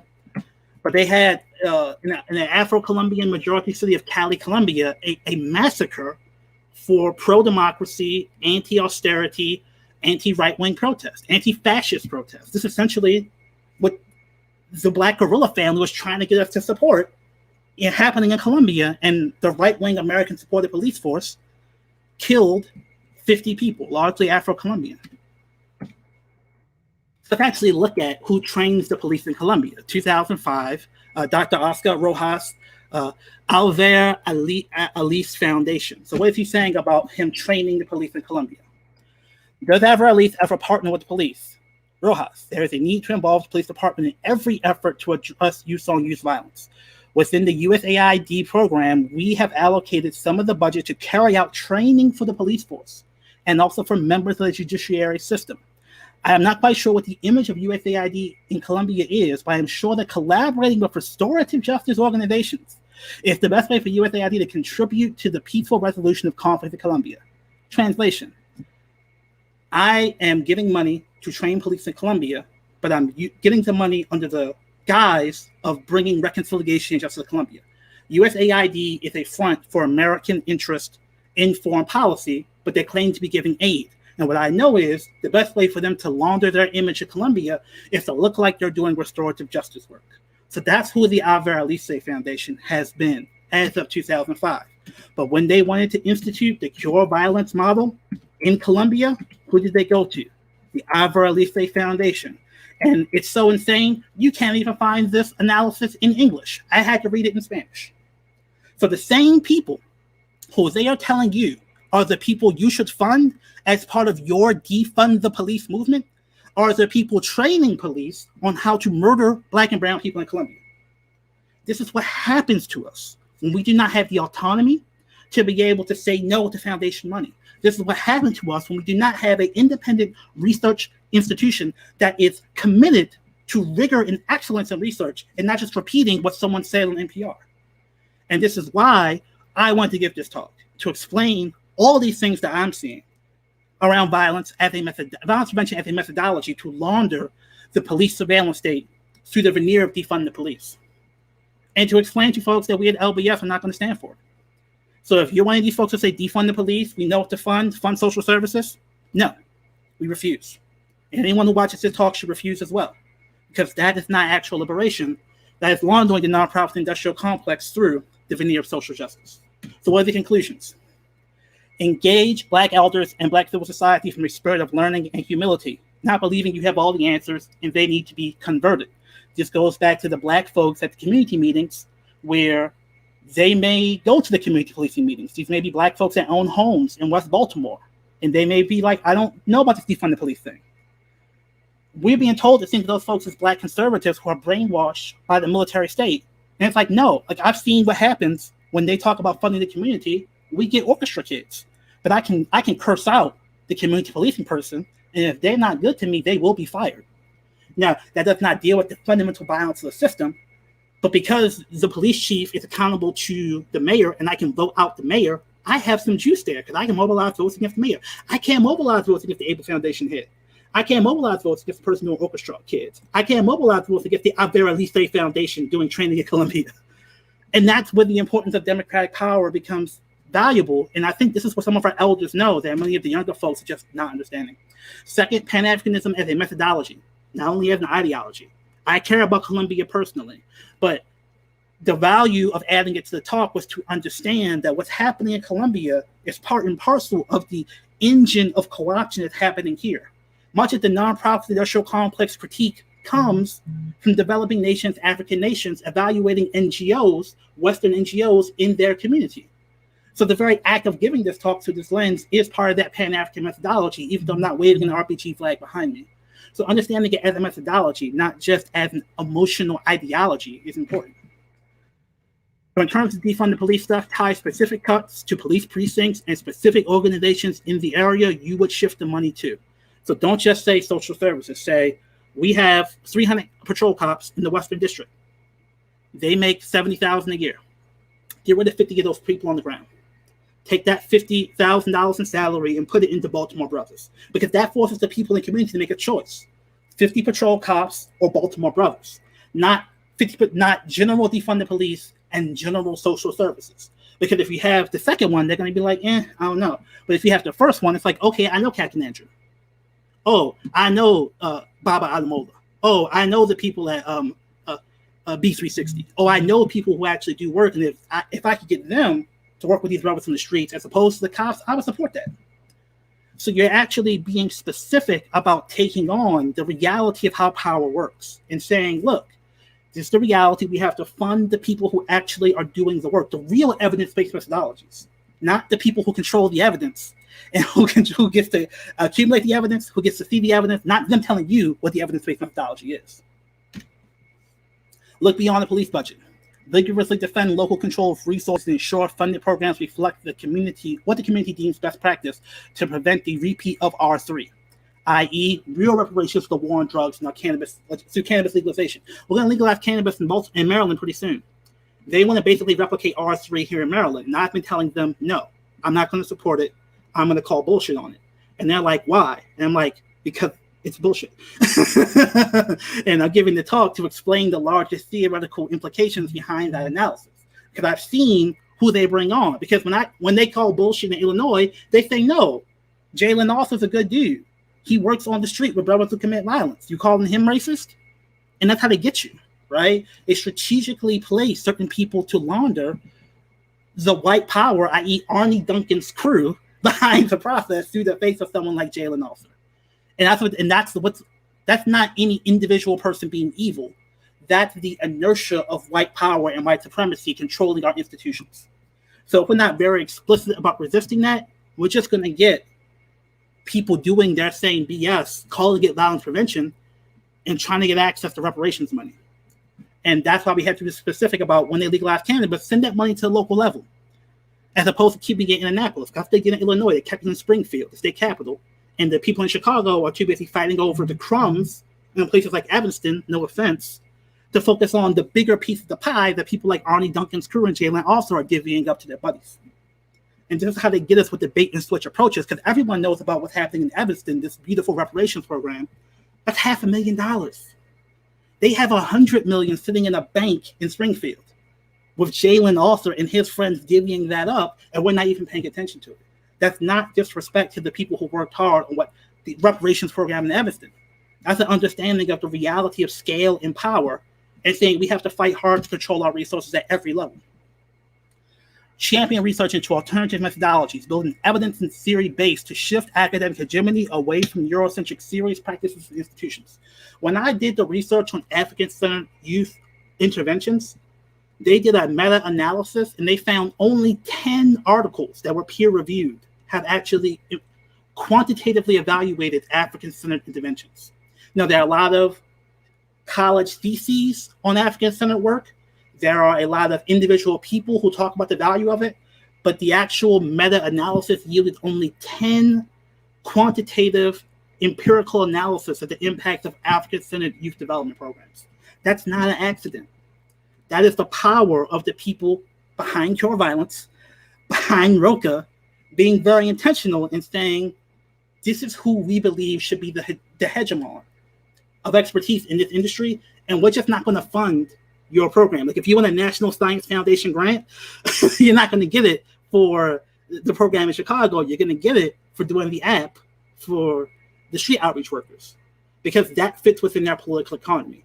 But that's why we have to be avert about resisting that inertia and demanding those resources go to actually evaluate our programs. I'm not afraid of numbers. I don't love them. As a researcher, I'm not afraid of quantification. I'm not afraid of evaluation. I just need to know that we actually are evaluating what the community wants evaluated, not what the nonprofit industrial complex wants to center in our evaluation process. Finally, and thank you for sticking with me. This was longer than I expected, but I had to get through all of it because this talk drove me, researching this stuff drove me crazy, and I'm hoping it's driving you as crazy as well. And it's the last point, is that you need to attack the ideological infrastructure of the nonprofit industrial complex just as rigorously as you attack police budgets. ROCA proves they are one in the same. I mean, again, just listen to what she said on her talk. Hem them up, process the dime bag. And that's fine. That's fine. Because Whiting-Turner was fine with that. Because that's another tactic they use to lock you into their social service network. And as long as they can continue to do TED Talks and spin what they're doing as an extension of the defund the police movement, the white gentrifiers and the POC gentrifiers that moved to Baltimore will just support it. because in their mind, it's all better than being in jail. It's all better than people dying in the streets, which in their mind is the only alternative. So we shouldn't just resist Rocha. We should defund Rocha, and we should defund white supremacy. Now, individual foundations, they can do whatever they want. I don't have no democratic control over them. But our tax dollars, the millions of tax dollars that go to things like Rocha, I view that as the exact same thing as the police budget. And I'll say it. And some folks can't say it because they're taking money from the same people who give money to Rocha. And that's just a reality. That's just the reality of when you build your institutional infrastructure in a way that doesn't allow you to actually follow where the research is actually telling you to go. And that's why we do things like fee-for-service contracts. That's why we do research contracts, even when the contract is going to end with us telling the institution hiring us stuff they don't want to hear. Because, hey, I'm already paid. And I don't have to advocate for what you wanted me to advocate for because you already paid me to do the research and consulting.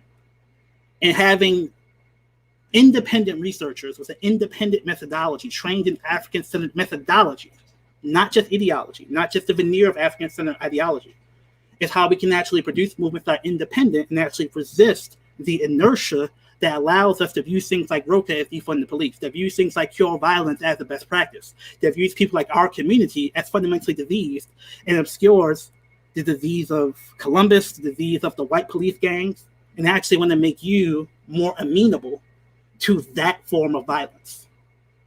And I know this is a lot, and it might be frustrating to hear in terms of, oh man, this is the stuff I thought was going to make it better. It might be making it worse. That's how white supremacy works. And to a certain extent, I feel a sense of hope that it's just so clear that this is a hustle, you know, that once you actually get a chance to expose it, you don't have to be beaten down by the numbers they throw at you. You can have a framework to interpret them and just say, hey, you have those numbers. I don't trust them. Show me your data. And if you don't understand it, send it to me. Or send it to folks in your community and say, what are they doing here? I don't trust it. That's fine. It doesn't make you anti-science. It doesn't make you anti-expertise. That makes you demand that you control how you determine expertise. And this is our community and our tax dollars. And we need to continue to demand expertise that takes our suffering and our pain as seriously as we take it. And hopefully we can build institutions like LBS, you know, God willing, that continue to serve that function for us. So a 60-minute talk turned to 90 minutes. I'm hoping that folks are still there. I'm hoping that we can have a conversation with any time we have left. And I'm hoping that folks were able to find some of this stuff useful. And if you have any questions about research or anything, just get at me.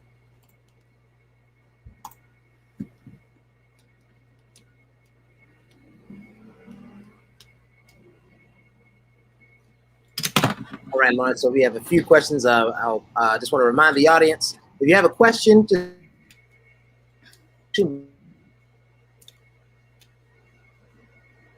Hey, your audio is pretty garbled there, Adam. I don't know if you can play with the connection at all.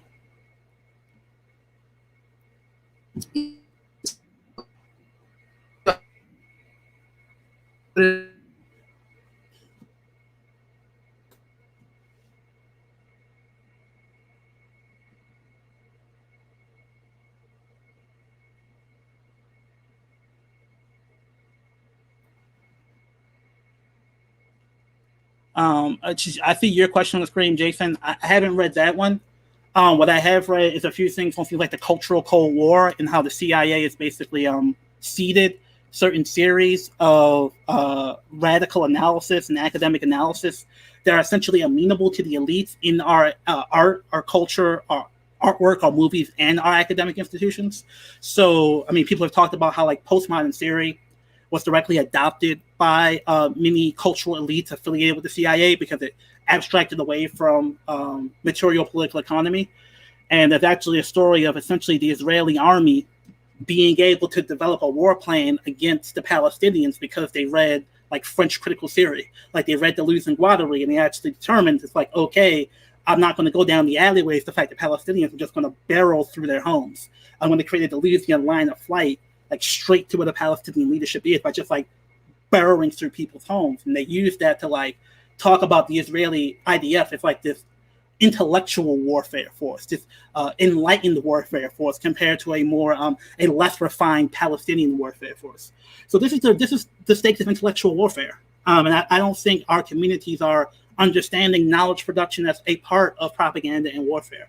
So when we talk about things like what's happening in Colombia, the CIA has done many operations there to take out leftist leadership. It's essentially they call it a political genocide against largely Afro-Colombian, but generally like the leftists in Colombia were systemically wiped out over the course of the 90s. And so you have the political institutions of Colombia not being as robust.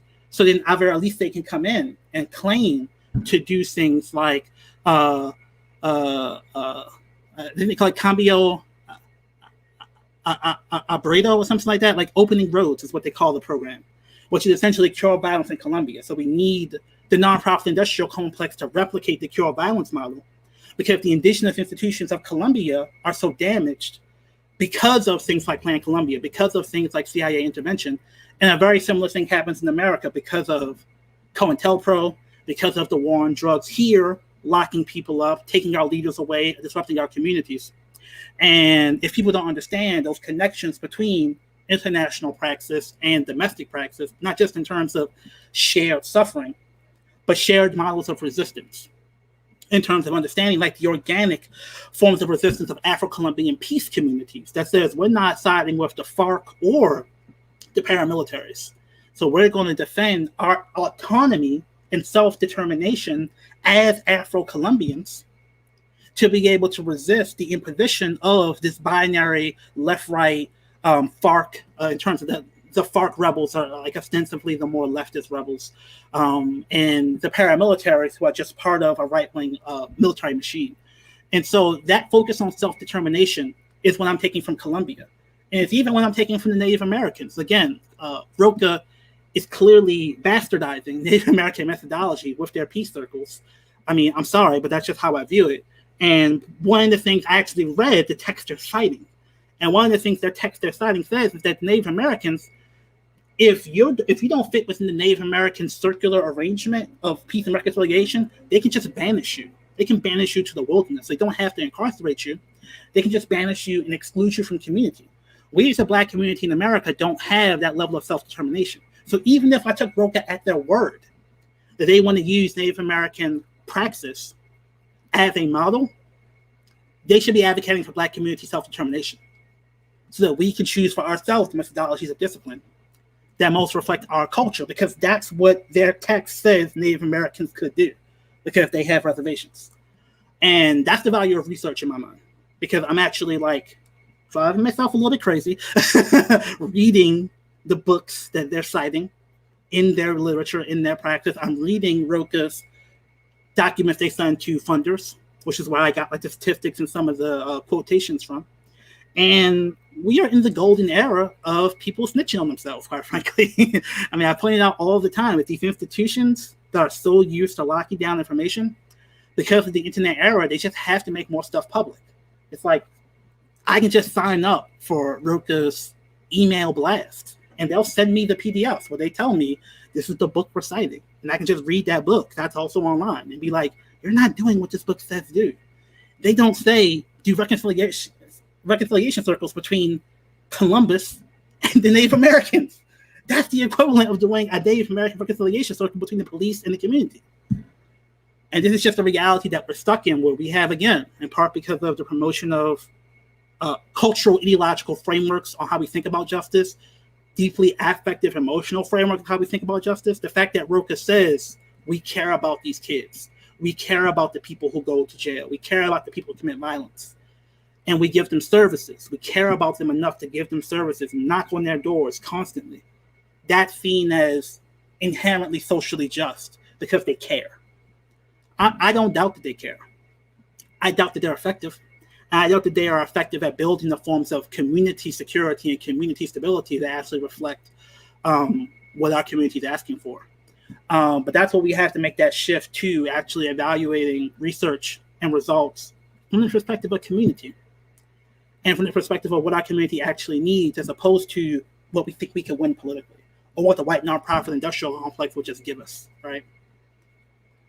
Oh, thank you for the question, Roxanne. Reach out to Baltimore Brothers.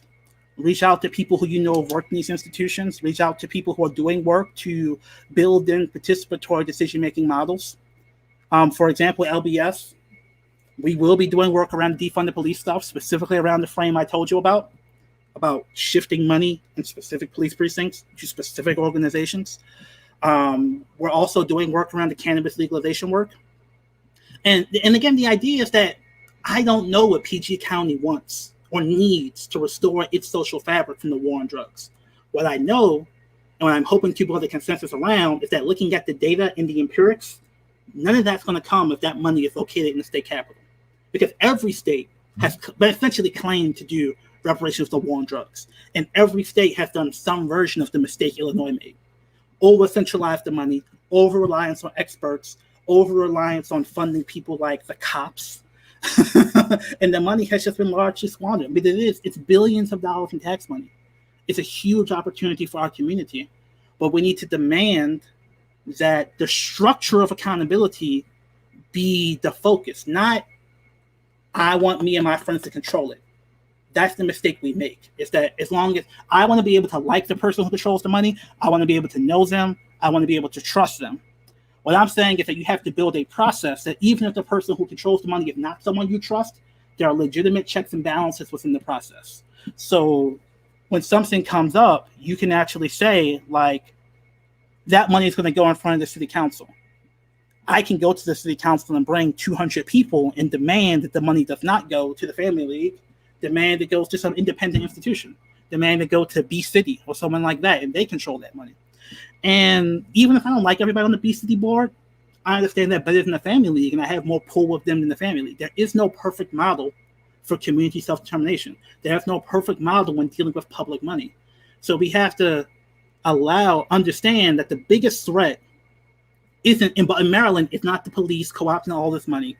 It's not the conservatives squandering the money if we give funding for Western Maryland.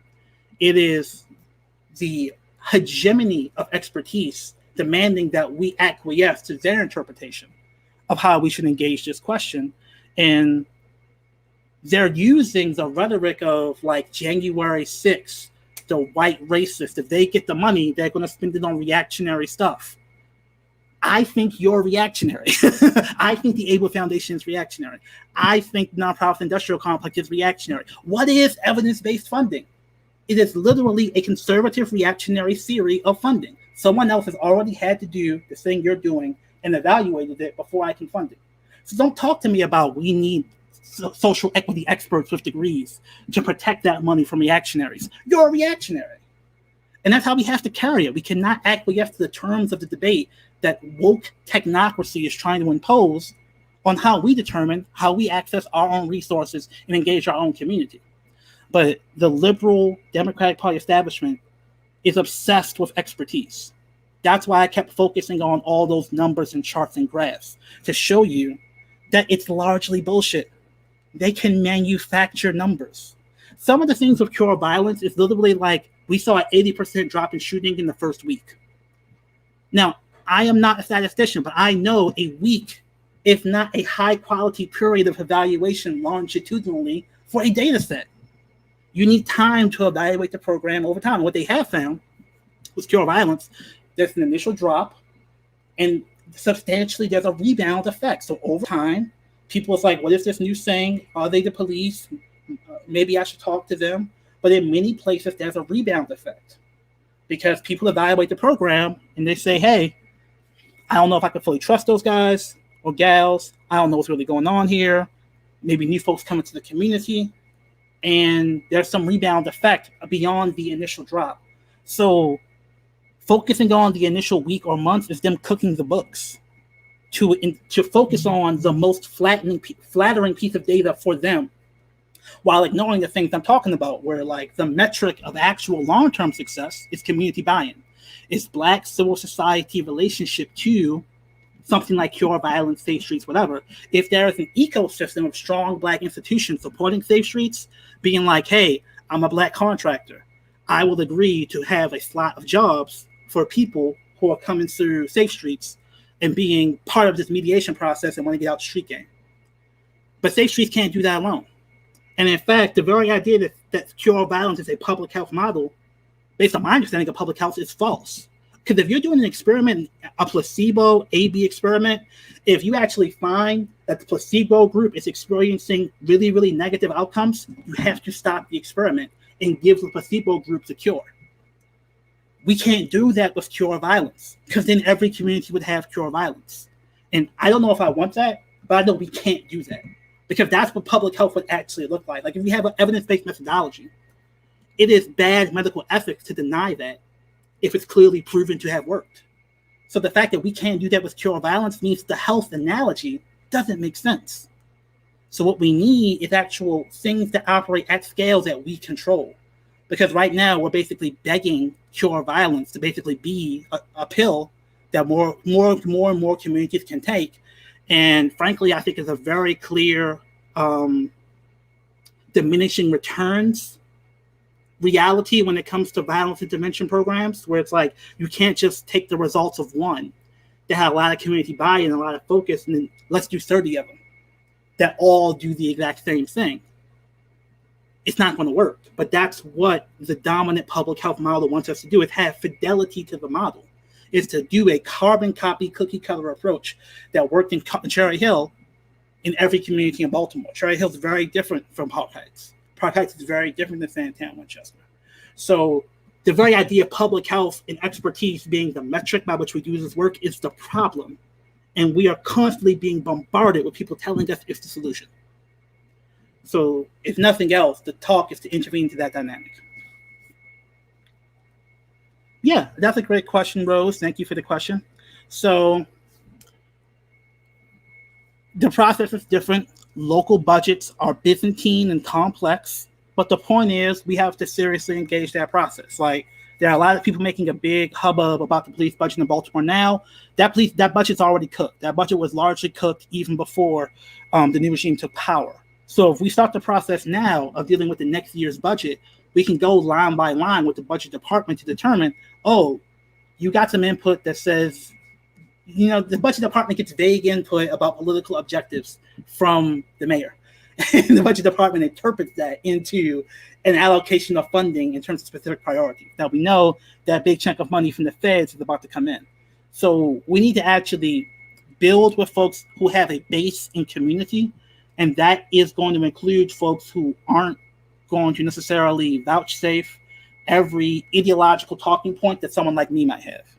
You know, there's going to be a lot of people who, again, do a lot of work with the consent decree. I don't. But that doesn't mean I don't include them in the conversation. There's going to be folks who maybe, don't care about Israel-Palestine. I do. That doesn't mean I don't include them. Or they may be on the wrong side of it. They may be from the church community that just can't get beyond hearing every day as a child, Israel is great because that's what Jesus was. So folks are in a lot of different places, but we have to recognize that if we want to actually use power, all we have is organized people. They have organized money. Look at that donor list for Roca. They have Whiting Turner. They have Bank of America. They have Bill and Melinda Gates. They have organized money. We have organized people. And the goal is to organize people, not just in terms of like schadenfreude, like wanting somebody to fail, but like actually understanding their methodology is harming our community and sort of having people work in different spaces. So some people might want to focus on defunding Roca. Some people want to focus on, these banks who have accumulated billions of dollars off of historical violence in Baltimore. We can work in different avenues, but the important thing is that we have a shared methodology in terms of community empowerment so that we're not arguing, I am the technocrat or my people are the technocrats. So no one else should ever have a pile of money they control if that's not my people's. Or no one else should have a political issue that they dominate on because I can't swag off of that. And that's a lot of what's happening now, and it's not productive, right? So that process is going to be difficult. I mean, we can go over historical allocations to different entities and sort of specifically say, again, it's like police department budget, Eastern District. You have, 15 slots for patrol that aren't filled. Just get rid of those slots because that money's already allocated to you, right? Because what you don't want to do is just say, police department, I demand you cut the budget by $100 million, and that's the demand.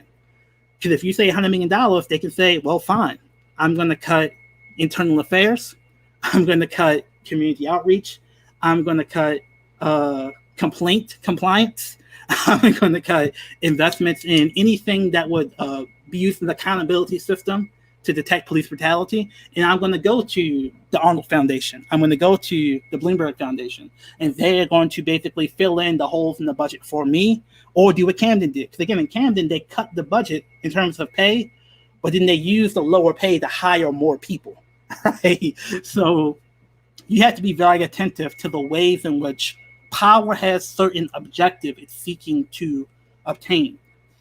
And like I said, the objective is to essentially build a more stable system that's essentially the status quo that doesn't cause the backlash the status quo is currently receiving. So we essentially want the ability to surveil and arrest people, but we want it to feel legitimate, right? And so if I can achieve that legitimacy by cutting my budget $100 million, I'll do that because I have a more stable system of control. The other thing, last thing I'll say on this issue is, again, with defund the police, there's a war going on within the policing industry between the old school FOP people and the new school technology, Obama, essentially multicultural Camden, New Jersey police reformers. The big city chiefs and sheriffs, they're all about cutting off the power of the FOP. So the big city chiefs and sheriffs don't mind cutting the number of people in patrol, because the old school people in patrol are like reactionary and conservative, and like they want to do broken windows policing. That's all they know. But broken windows policing, it's very politically dangerous for the police industry. It leads to calls to defund the police. So this whole move towards multicultural, sort of technology-centric police reform, that is a move to replace the old school FOP leadership with a new school, college-educated, sort of national nonprofit chain policing people. And those people might be fine with cutting the police budget because they're using that as a way to exclude their political enemies and cut off their legs. This is the type of shit that people don't think about. And frankly, it drives me crazy because if you actually talk with people and don't just read, what's hot on the social media sites, the big, buzzy shit, you understand how power works and that these dynamics are like the likely outcome of defund the police and abolish the police, as Camden, New Jersey shows, as Austin shows, as Minnesota shows. Like, we have to be able to anticipate how power is going to contort and pervert and co-opt our demands into forms that are acceptable to them. And the problem is that even when folks see it, sometimes it's just not in folks' best professional or political interest to call it out. Because, there's some people who can't say defund ROCA because ROCA is part of a very powerful, again, not like the FOP right-wing beat people on the head police, but like Camden, New Jersey, Obama, pro-police reform people. They actually want to use ROCA as a big thing that is a success story. And like I said, I can't say that with a straight face after looking at their data and their methodology. And I hope people on this call are able to understand why I say that. So in terms of my integrity, I have to say what I think, which is ROCA's a pretty crappy model. We should just replace them with something better.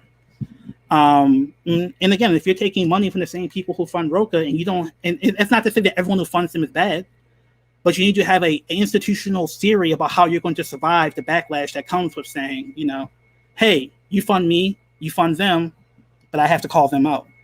And it's not, it's not like, hey, let's have a powwow, let's have a dialogue. I don't want to grapple with ROCA. I don't want to have a deep dive with ROCA. I want ROCA out. I want ROCA out of Baltimore. And I want their money. And that's not what I want. That's not a personal beef. I walked you through the data that shows the CBT. It's some really strong data. That's not a really good methodology for Black folks. That it's good if you're quitting smoking. It's good if you have a fear of spiders. It's not good to deal with the legacy of white supremacy and violence and lead to violent crime. It's insane. But that's the shit they can tell us if we don't control our knowledge production, if we don't have the ability to actually control that. Yeah. So like I said, there's a long history of things like African-centered preschools and things like in Sonoma Academy in Baltimore City. There are, people like Baba Ademola who, again, it's not like we were born knowing Baba Ademola. I didn't go to Sonoma Academy, right? I'm the son of a cop. So I had to learn and grow my way into relationships with these folks in relationship with these institutions, right? So when you look at something like Sonoma, understanding what happened to them in the 80s and the way that they were trying to get funding and who were the people resisting that? And do those folks still have power in our community today? So again, a lot of this knowledge is not easy to find. It's not an easy process, and there's no textbook that's right there easily available for us to copy and paste. That's one of the biggest things that was clear in the literature. It's like, even people who dedicate their lives to accumulating this knowledge, it's not just readily available to them. They have to be part of a network to seek these folks out, because they may be very jaded. They may not want to return phone calls. They may not know you. That whole Ella Baker, who are your people type thing. This is not, a microwave type of analysis. But again, it's like when it actually has the space to present itself. Like, again, I'm so glad I put that piece about the program in Chicago in. Like, those results are incredible. A 40% reduction in violence, longitudinally over 4 years, with hundreds of people in the cohort. That's just evidence-based proof. This is not some Hotep bullshit, quite frankly. But who is that person that did that program in Chicago? What are they doing? I don't know. And I frankly might have some beef with the way they do their program. So again, there's no perfect, objective, African-centered font which we just plug into. As African people, we are constantly generating our pattern and practice in everything we do. But how do we study it? How do we systematize it? How do we build it? How do we add capacity to it? So again, it's largely not going to be just finding some cool shit people are doing and just having them do that, but bigger. It's going to be having us take the kernels of shit that works, studying them, re-engineer them, and expanding them into new models that do the work we need to do in the future. And all the time, it's like we're just going to disagree on a bunch of stuff. Like, there are people who do African-centered work who have great power and prestige that I just disagree with. And working through those disagreements is part of what it means to build a movement that's designed to win, that we hope can actually do the liberatory work for our community. I don't have an answer to that question that's easy. All I can do is say that I'm trying to live my answer to that question. So part of it is doing this talk. Part of it is doing the work I do to reach out to people who are, trying to invest in expanding the power of institutions like Baltimore Brothers, investing in expanding the power of things like the Kuchi Shakalia Center. But that particular institutional container, it may not be the best way to do the work. We can take the lessons of the Kuchi Center and put that into other institutional containers, figure out what we can do with that. So it's a longitudinal process, and I think that it's one thing that I think we should continue to work on. Oh, thank you, Kate. That's a great question. So again, one thing I do is research. One thing I do to make money is to do research for institutions and individuals. So, for example, someone wanted to do a foundation. So I did a report for her on the history of Baltimore nonprofits and participatory budgeting as a methodology and reparations. So she just paid me a couple $1,000, and I did that for her so she could figure out how to spend her money in a way that was socially just. So, like I said, I'm working on a drug decriminalization research project now. And those are the types of things where we're trying to build capacity to reinterpret decriminalization to something that builds a positive theory of reparation, as opposed to a negative freedom vision of just do what you want, you're free to do drugs and do whatever. Sort of a Eurocentric libertarian vision that comes along with decrim. But that's just the research arm of the organization. I think we're going to have more published and explained to folks how that works soon. But in terms of LBS, one of the biggest things is we do a lot of work on the session in January, and we actually ran some numbers around what we actually do to educate people around the session and how it works. So when we send out email blasts, we don't have a huge social media presence compared to other people. We don't get 100 retweets, but we have an email blast, and hundreds of people will open up an email around an esoteric issue of Annapolis policy, like one very specific bill. And these are people who are not on Twitter, not on Facebook, who are grandmothers, who are in community associations, who have incredible grassroots political connections, but you wouldn't know it because they don't like nothing on Facebook, they don't retweet nothing on Twitter, and that's where a lot of our power comes from. So just sharing our work in your email circles, sharing an email around cannabis reparations can be so powerful, because when those folks see, oh, I thought that person was doing good, I'm watching the news, they're telling me that Vanessa Atterbury is great. She thinks Black Lives Matter. She's pro Breonna Taylor. I didn't know she was acting crazy. I know her, or I voted for her, so I'm going to tell her that's crazy and she should get right. Politicians don't hear that very often. So just having even if it's a couple hundred people, say that to a politician is incredible leverage. And we do that because we've built up trust by talking about these issues for a decade. And we have that trust because we approach it from an independent perspective. So allowing us to be independent by funding us is great if you can. We have obviously our Sustainer portal where you can give a couple of dollars a month to help support our work. Obviously, if you know anyone who needs research, I would appreciate the recommendation. But at the very least, you don't have to retweet all of our stuff or share it on Facebook. But if there's something, an issue you care about, and you know other people care about it, say, hey, I know you care about cannabis. I know some people that do work on this issue. Can you take a look at this? And honestly, because we built up that grassroots trust, that's a huge part of how we are able to do work in this town, this state. So if you can, respond to the email blast, share the events. If you know someone who maybe could appreciate this event, email it to them and say, hey, I heard you talking about violence. We need to stop the violence. Here's some talks about what's going on with that. And stuff like that can just be really small, but really important. All right, Lawrence. Well, appreciate you, brother. Phenomenal as usual. Folks, just want to give a big shout out to my brother, Grandpre College. Thank you, Lawrence. Always dope as usual, man. Holla at you soon, my man. All right, take it easy, man. All right, people. So we reached the end of the night's event, and first off, wow. Like I said, whenever you're watching a presentation from Lawrence Grandpre, you need to take copious notes. And you're going to have to roll this back and replay it, okay, of course, because this is the information that we are trying to bring to community, because this is just not about research. This is not just about research that sits in a file cabinet or in a notebook or some Dropbox or Google Drive folder. This is the type of information that we are using in real time to advocate for Black people in Baltimore and around the state of Maryland. And if you're not even in Maryland or Baltimore and you found this presentation useful, this kind of data and research applies directly to a lot of the political advocacy work that you're doing in your place of residence, wherever you live.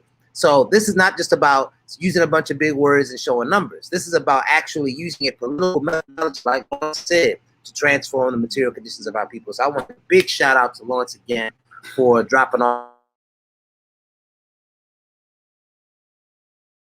that knowledge strategies.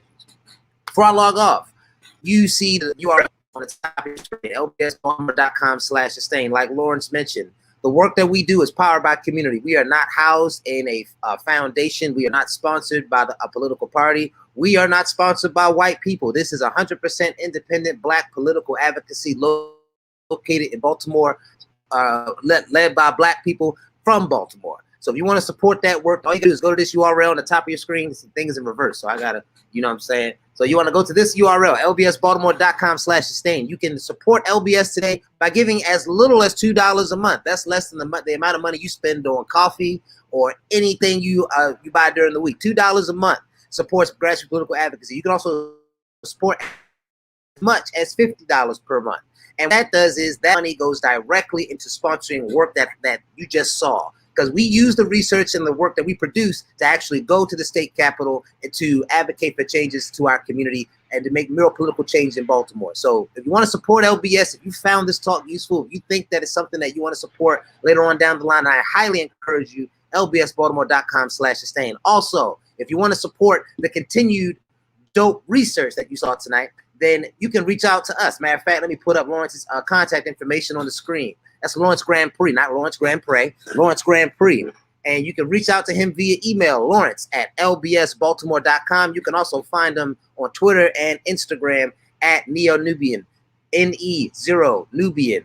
Follow him on Instagram and Facebook and Twitter, because he drops knowledge like this regularly, okay? So you need to go follow Lawrence. And if you want to have Lawrence do research for you and apply some of the same Pan-African political ideology and methodology to the work that you are doing in your world, hit us up. Email Lawrence at lbsbaltimore.com. You can also reach out directly to us in our inbox at info@lbsbaltimore.com. As you see at the bottom of your screen right here, if you want to reach out to us on social media to get future notifications and updates about the work that LBS is doing in Baltimore and around Maryland, you can reach out to us on Facebook, Instagram, and Twitter at lbsbaltimore.com.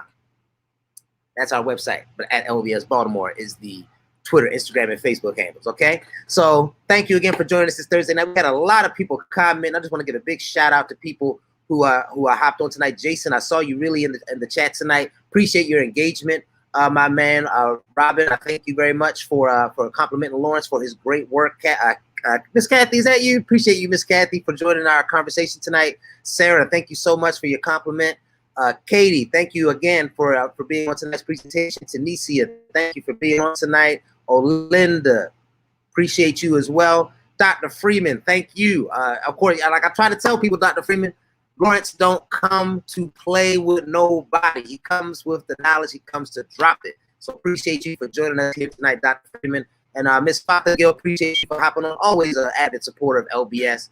All right, people. So I'm going to hop off tonight. This is going to be available for replay on Facebook, Twitter, and YouTube. So if you missed anything tonight, I know there was a couple issues with our Facebook event not showing that we were live tonight, but don't worry. This entire presentation is available on YouTube. You can search Leaders of a Beautiful Struggle on YouTube. You can find us on our Facebook page. And if you're on Twitter, you can find it on Twitter as well. But thank you so much for joining tonight. Don't forget, become a sustainer, lbsbaltimore.com/sustain. And also go to our website, lbsbaltimore.com, to sign up for our email list. Because when we go to Annapolis and we advocate for the changes that we just presented on, we want you to be a part of it. Okay? Thank you so much for continuing to support Baltimore's grassroots think tank. Peace.